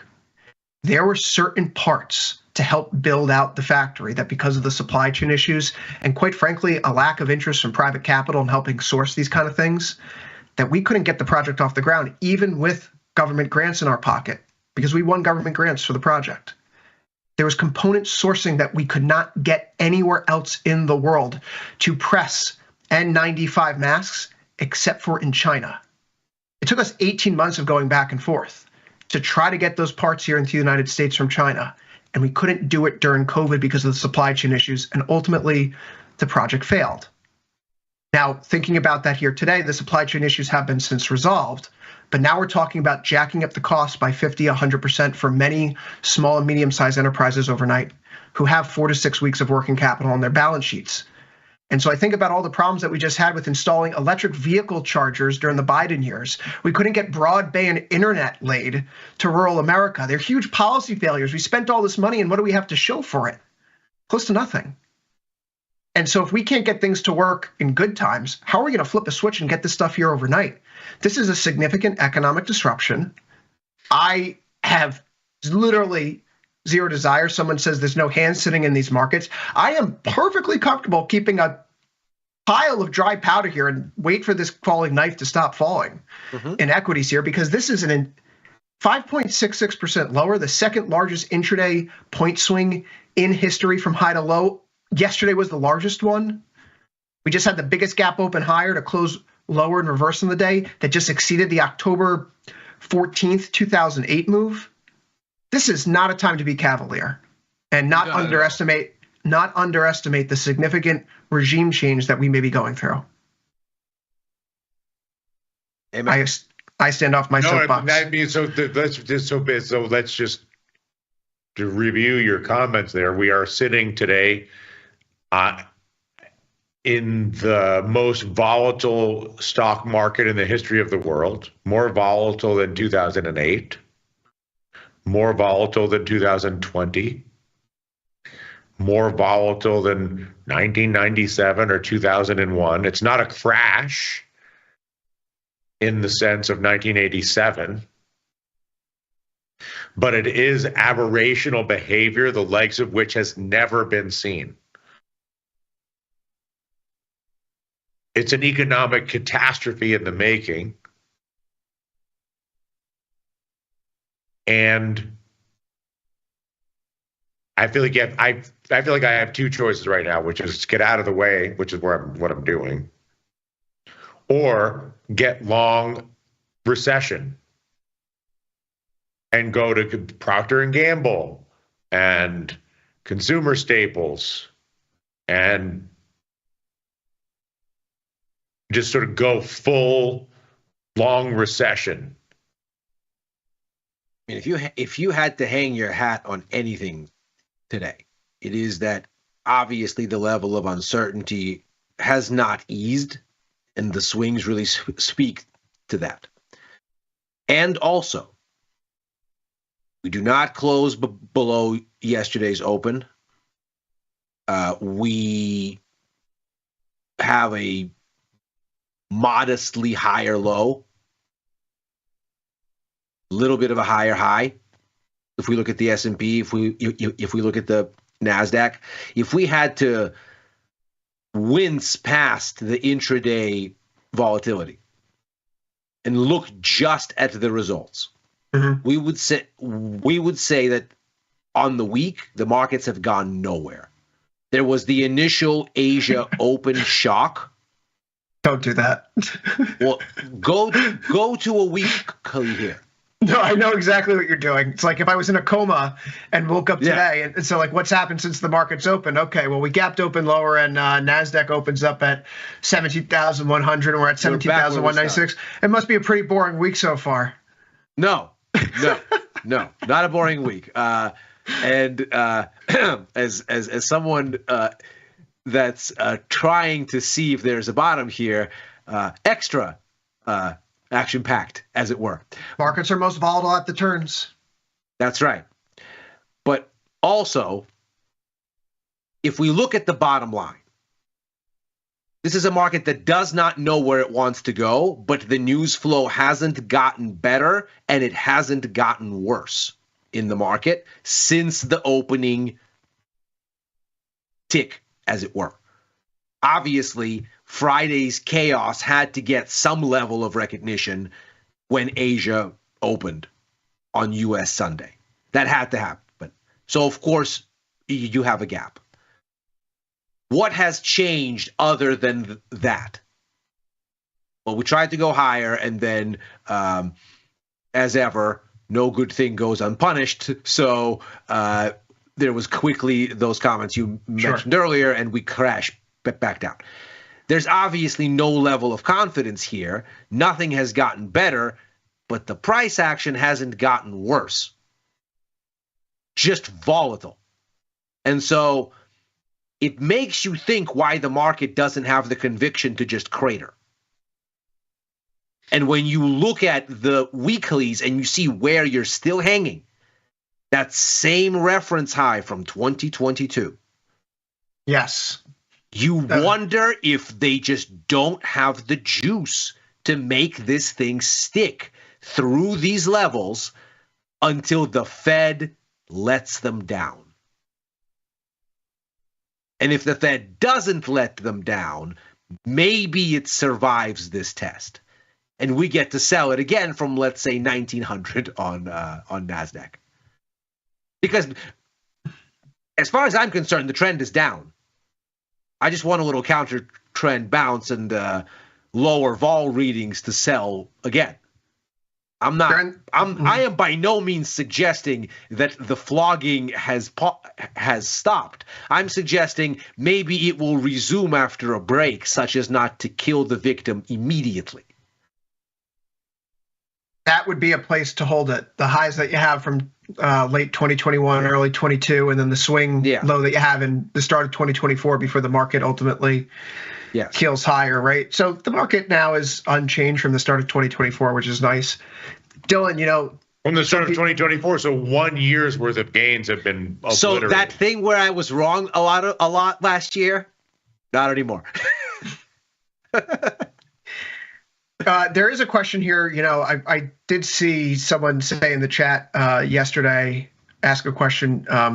What are some big economists saying about this? I was able to get my hands on Apollo's 2025 update, what the tariff means for the market. I think this was worth going through here just to get everyone on the same page. What does it mean for the economy? And Torsten Slok, you see him on CNBC Bloomberg a lot. This is his deck. Consumer confidence deteriorating, corporate confidence deteriorating. There's impacts on earnings and growth. There's retaliation, including tourism. We're talking about what happens in the S&P 500 and the true impact of Doge. But this is the plan here. I've seen some people in chats, and this is a great slide to articulate this. The goal here is to get from point A to point B. The pitch is we're getting a smaller government, we're getting more manufacturing, we're going to be less reliant on the outside world for all these things. How long is it going to take to get there? That's the adjustment period, and that's what the markets are caring about right now. But when you look at sentiment across the board, sentiment's deteriorating if it's high income, if it's low income, it doesn't really matter. It's falling off an absolute cliff here. You can see that lower income tends to be a little bit weaker than high income, but when high income craters, it's typically cratering right before a recession. That happens to be the green line on this chart. We're having a similar type of cratering right now. We think about how consumers feel. More and more people are worried about losing their job over the next 12 months. Business conditions, nearly 80% of businesses think things are going to be worse. And if you're a small business owner, if you think things are getting worse, do you plan on expanding production? Do you think about hiring more people? Do you think about perhaps laying some people off now to start saving some money to build up working capital? CEO confidence in the economy is at a low. Larry Fink yesterday, the CEO of BlackRock, said that nearly all the CEOs he speaks to are of the mindset that the economy is already in the recession. The canary is sick, were his exact words. Loan origination activity within the economy has started to fall off again. IPO transaction values are starting to shrink. M&A activity is basically dead. And this is the shock that Apollo is currently modeling out here.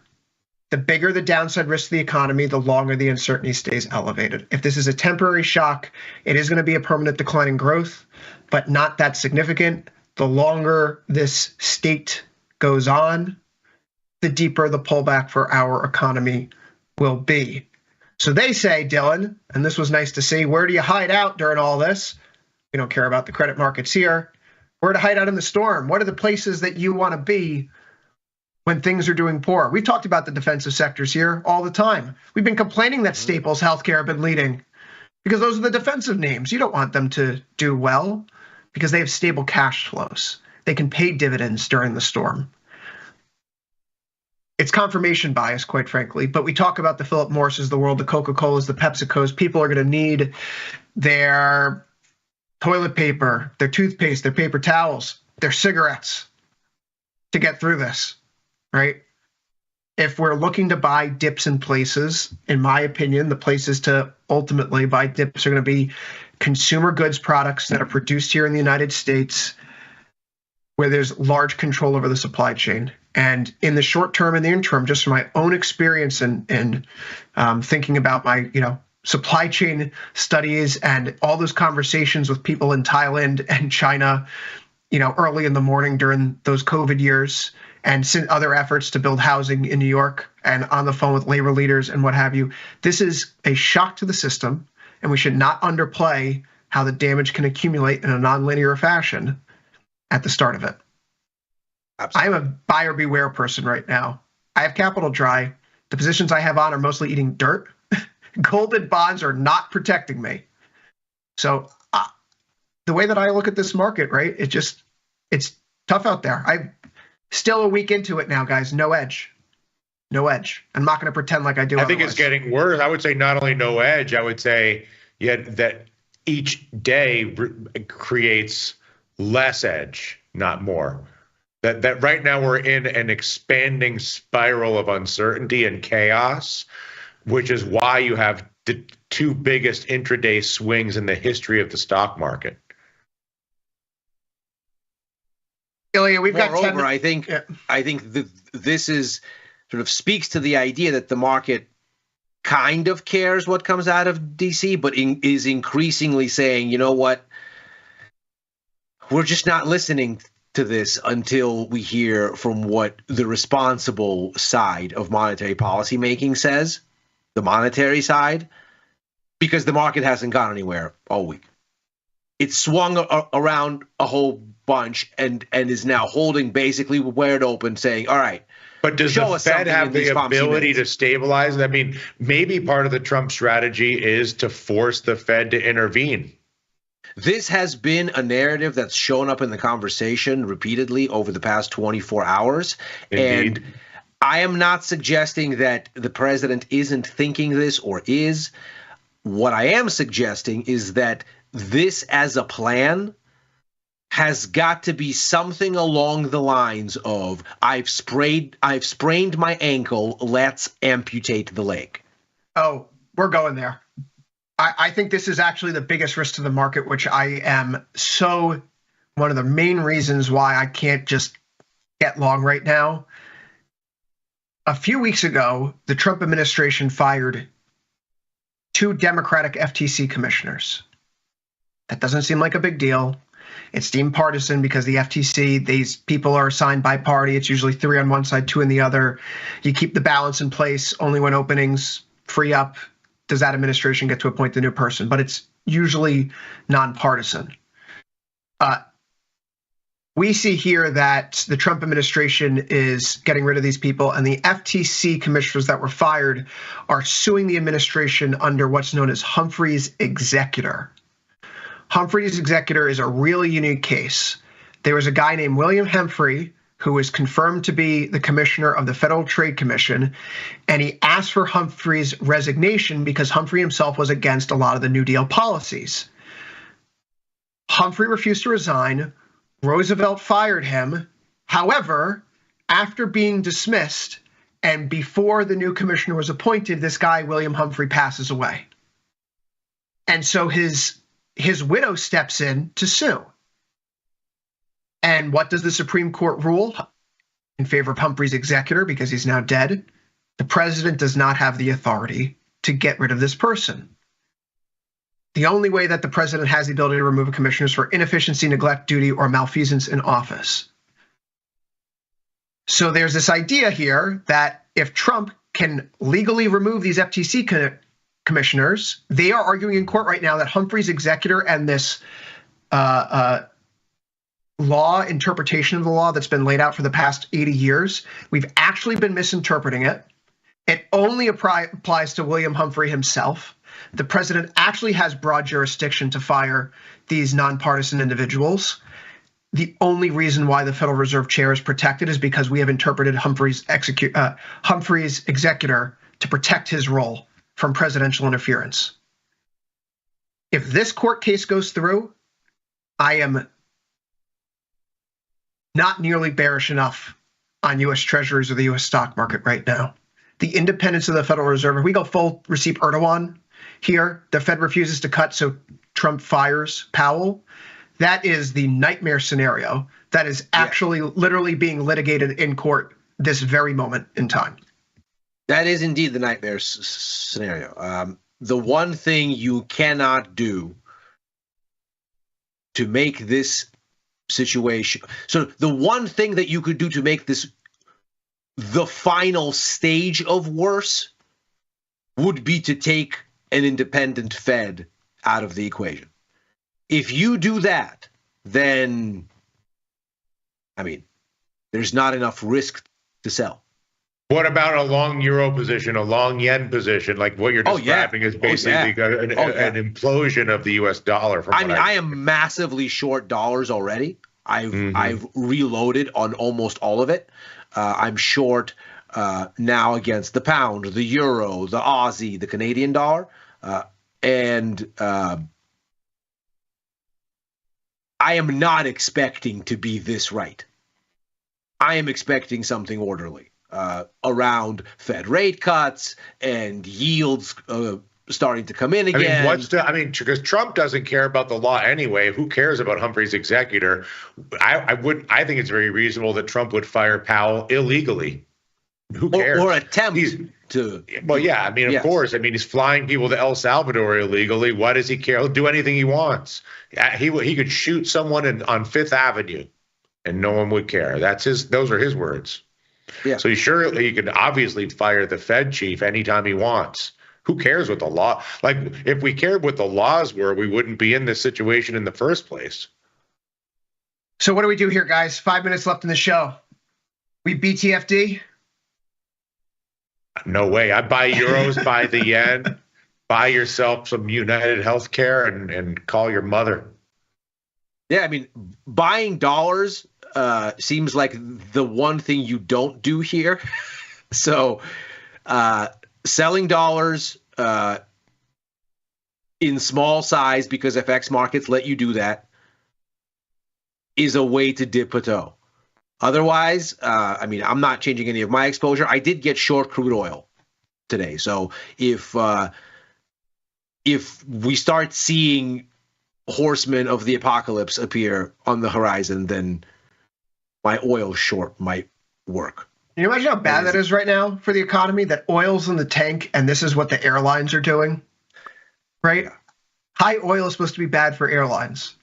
Low oil is supposed to be good as long as it's orderly. When oil crashes and airlines are down, you're looking down the barrel at a situation where the markets are pricing in a steep decline in global trade activity like we saw during COVID. This time, though, it's man-made. I really hate to quote Larry Summers here because the guy, he's just not my cup of tea. In fact, anyone who pals around with Jeffrey Epstein is not my cup of tea, to put that on the record here.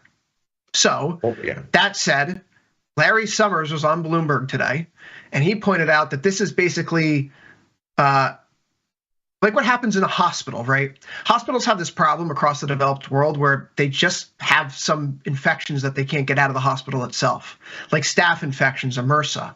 And there are some cases where people go into the hospital to get treated, and what happens? They actually get sicker while they're there. And that's kind of what we're dealing with right now. Doctors are the third leading cause of death after heart disease and cancer. The hospital's where you go to die. This reminds me of that John Mulaney bit where he talks about the current situation and says, well, it's sort of like having a horse in a hospital. You can't reason with it. It's a horse in a hospital. You don't know what it's going to do. Why? Because it's a horse in a hospital. Who knows what's going to happen? Now the other side of all of this, if you were just a millennial madman, is this is an epic buying opportunity. All these charts, it's worked for more than a decade. Every time it gets rolled, it got rolled in 08, it comes back. It got rolled in 2020, it came back big. The quantitative easing is around the corner. It's not. The tariff pulled the Liz Truss of this whole thing is going to force them back, and you're going to be wishing. This is perfect, actually. You're going to be wishing that you. I think Dylan is absolutely right, and I think Chris, you're absolutely right, and then in between there is right where I sit. Where I think all of what Dylan is describing is the hope that gives us a bounce, and then it won't work. And it will fail. And that will be the next sell. Are we having fun yet? With that, overtime is out of time for this Tuesday, April 8th, 2025. We'll be back tomorrow, of course, same time, same place, here on Tasty Live every Monday through Thursday, right after last call, 4 p.m. Eastern, 3 Central. There's more of us coming up next, though. Ilya Spivak's back with Macro Money right here after the break. I'm back with Victor Jones for the Price of Truth, 6 Eastern, 5 Central, so be sure to stick around for Tasty Live. Until then, good luck trading. So for Ilya Spivak in San Francisco, Dylan Ratigan, Milan, I've been Chris Vecchio. See you on the other side of the break, folks.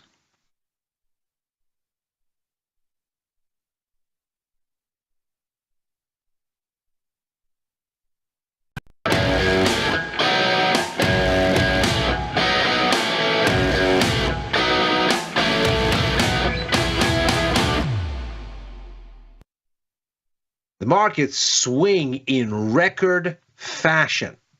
Absolutely blistering ranges for Wall Street, both yesterday and today. But ultimately, they don't go very far after gapping at the start of the week as Asia-Pacific markets take stock of last week's bloodletting in the wake of the new tariff announcement out of the Trump administration. So where do we go now? Well, the spotlight probably shifting for help to the Fed, and that's where we start the conversation here as the news begins to pour in about what the Fed might do next and to feed the markets speculation about maybe, just maybe, getting a little bit of assistance amid all of this chaos.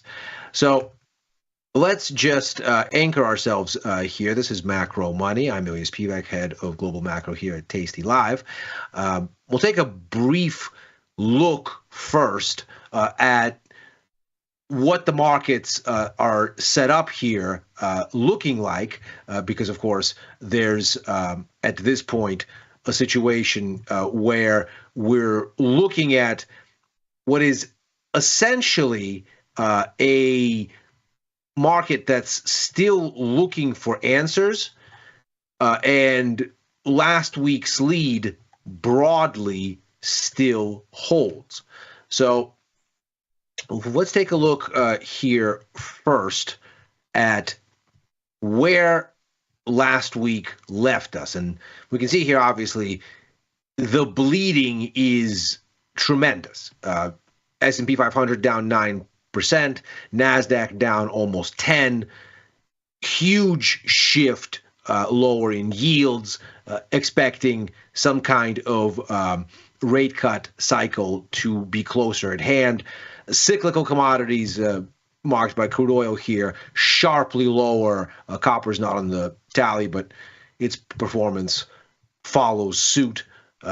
Crude oil down over 10.5%. Even gold getting sold as liquidation comes for the markets. Euro and yen up a little bit against the dollar as that sharp shift in yields erodes the dollar's yield advantage. That's the baseline. That's where we start here. And with that, we start to then see that so far this week, we've tried to go lower, we've tried to go higher, we've ultimately ended up nowhere. This is a weekly chart of the S&P 500.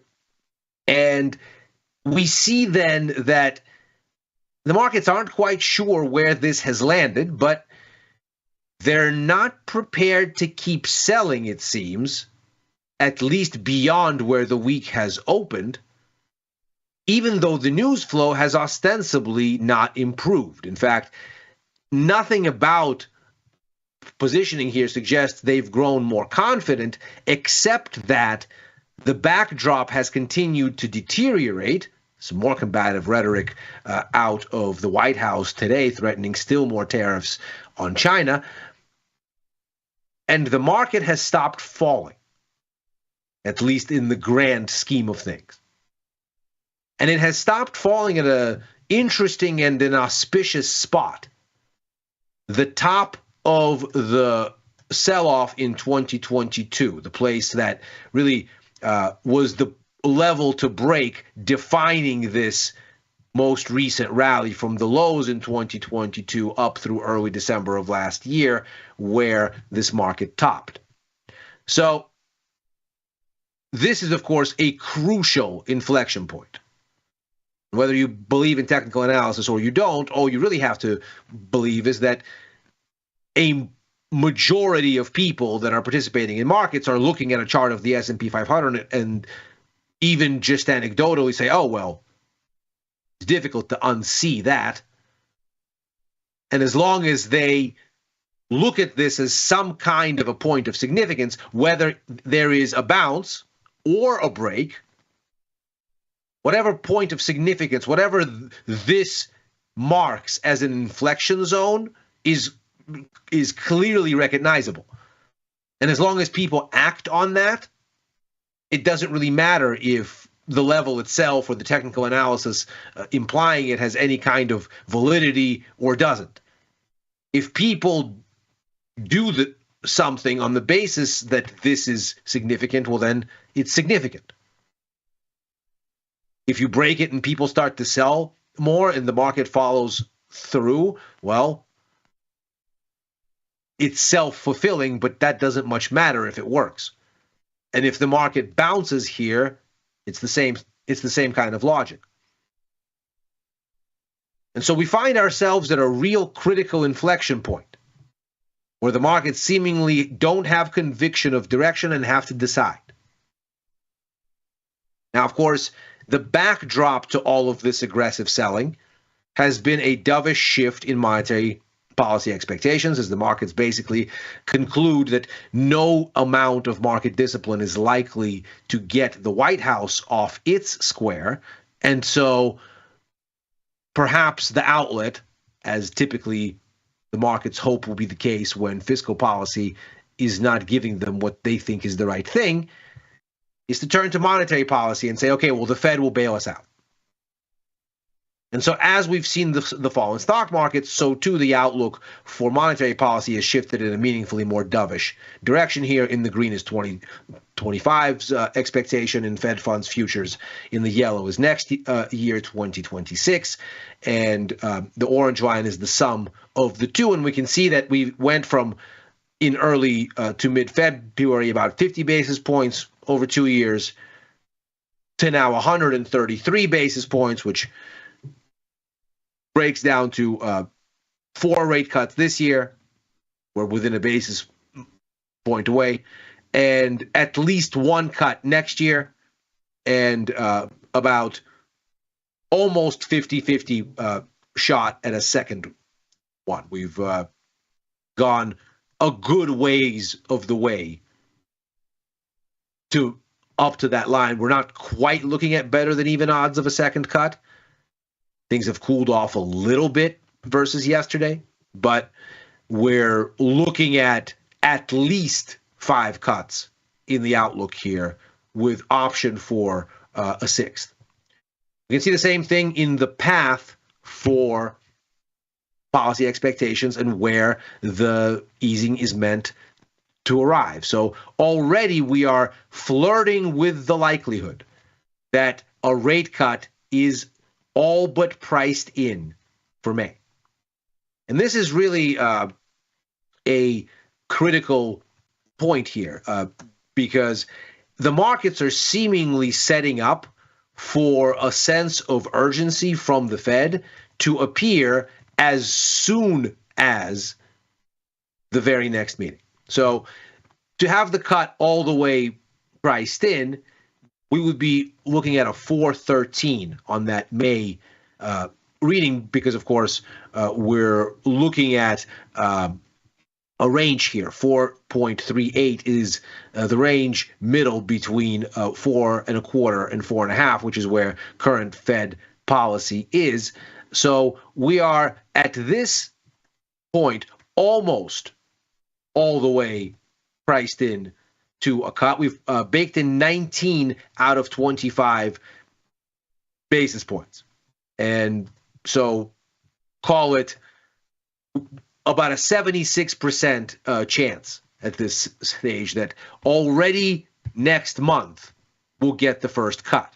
And of course, things cascade from there. We can see 4 cuts from 438 to 336 already on the menu by November, fully baked in. And then we start to edge lower still into the end of the year.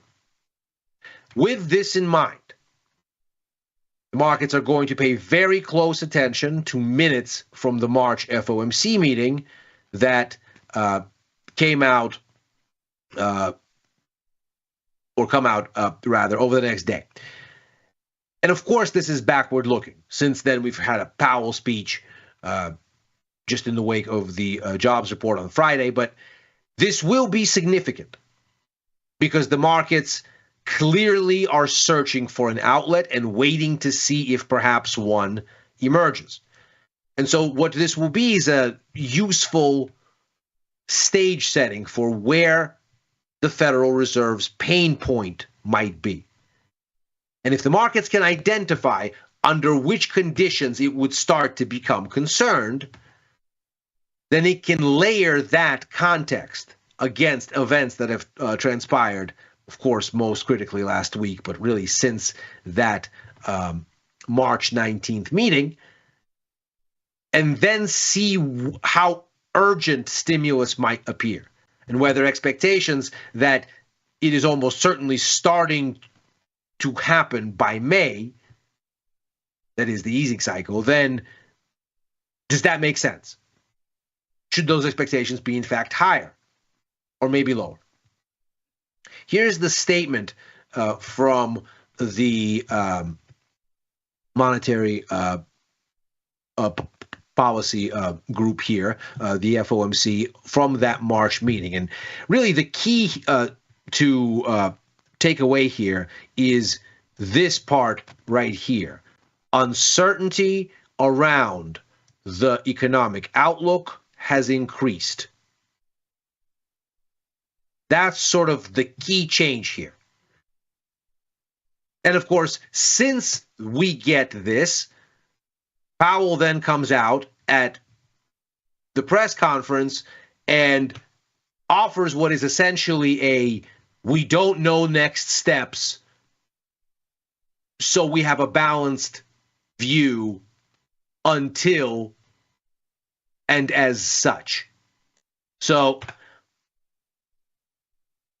here's a summary of sort of the key comments, and probably the biggest one here is we are not in any hurry to move rates. So to the extent that this describes the committee as a whole, we are now looking at perhaps exactly the kind of thing that the markets would like to see less of, but also this part of it is priced in. And so what the markets are going to attempt to do here, it seems, is try to tease out what it would take to get off this setting to something more dovish.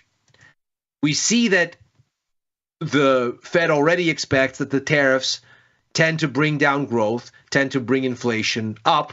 But of course, according to this, it's too soon to say if it would be appropriate to look through those effects. Now, that's an important qualification here, because what the Fed is saying is that whether it is appropriate to look through the tariff effects, that is, an upward lift on prices or not, will depend on whether the inflation will move quickly, and most importantly, will depend on whether inflation expectations are well anchored. This is an important sort of thing for the markets to look at, because if the Fed is saying we're not in a hurry because inflation expectations are well anchored, if they become unanchored, and which direction they become unanchored in, that would be a telltale sign. We see here, moreover, Powell says sentiment has fallen off, but the economy seems healthy. If soft data effectively becomes hard data, we will know very quickly. Of course, we've had a little bit of an example of this in the NFP report on Friday, which didn't come in badly, but the jobs part of the data flow is typically lagging. And instead, what the markets might focus on is something more timely. And of course, we have CPI this week, and that's already started to show some signs of rolling over. And so this is really what we're looking at here as the tone for these minutes. And of course, here was the summary of economic projections where the Fed adjusted the forecast to exactly what we've just described. So they lowered expectations for growth here from December to March, but kept the path of rates unchanged, basically saying, yes, inflation is likely to be higher, growth is likely to be lower, but we don't know how lasting all of it is, so the path of rates remain. Well, so what do we then learn in context? Inflation expectations have become unanchored, down, not up. And this is exactly the kind of nuance that we might want to hear from these FOMC minutes. The implication here clearly is that the market is concerned about growth to such an extent that it thinks that growth will overwhelm what is happening from what is essentially a tax increase. To the extent that a tariff is a sales tax on imports, basically, we have a situation where prices are likely to go up, hence what the Fed is saying here. But if what that does is then destroy demand to such an extent that there is a recession, well, then inflation goes down. because the absence of demand then drives down growth, and whatever uplift you have from the tariff is more than overwhelmed by a collapsing economy. And if we look at what's showing up here in the break-even rates, the inflation expectations implied in the bond market, is the market sees this situation not as an inflation scare, but as a growth scare. These break-even rates, the 5 and 10-year break-even rate, they're sharply lower, saying what the market sees is not stagflation, just a regular recession. And of course, yields in the dollar are down in tandem, despite some very wild swings in the bond market at the start of this week. The same thing with the path of inflation and this question of hard data. Already since January, we're already seeing that the 3-month annualized and the 6-month annualized pace of headline inflation, as well as core, that part that the Fed really cares about, because of course it doesn't really have much agency over global energy and food prices, that they're edging down after this melting up over the course of the second half of last year, where very strong U.S. service sector growth created a lift. We seem to have already crested. And of course, this week, we're expecting to see CPI data that is going to show us, based on expectations, that the headline inflation rate came down to 2.6%, and that the core rate ticked down to 3% for the first time at the figure since 2021. And so, ostensibly, 3 points now make a convincing line. So if we're starting to see inflation cresting, and the market is saying inflation expectations are becoming dislodged, but it's down and not up, as long as the minutes broadly echo that these are the things the Fed needs to see to get out of wait-and-see mode. And now looking back in context, those things are occurring, one might then surmise that indeed the Fed is closer by its own measures, or at least probably a bit closer, to shifting to the dovish side of the spectrum.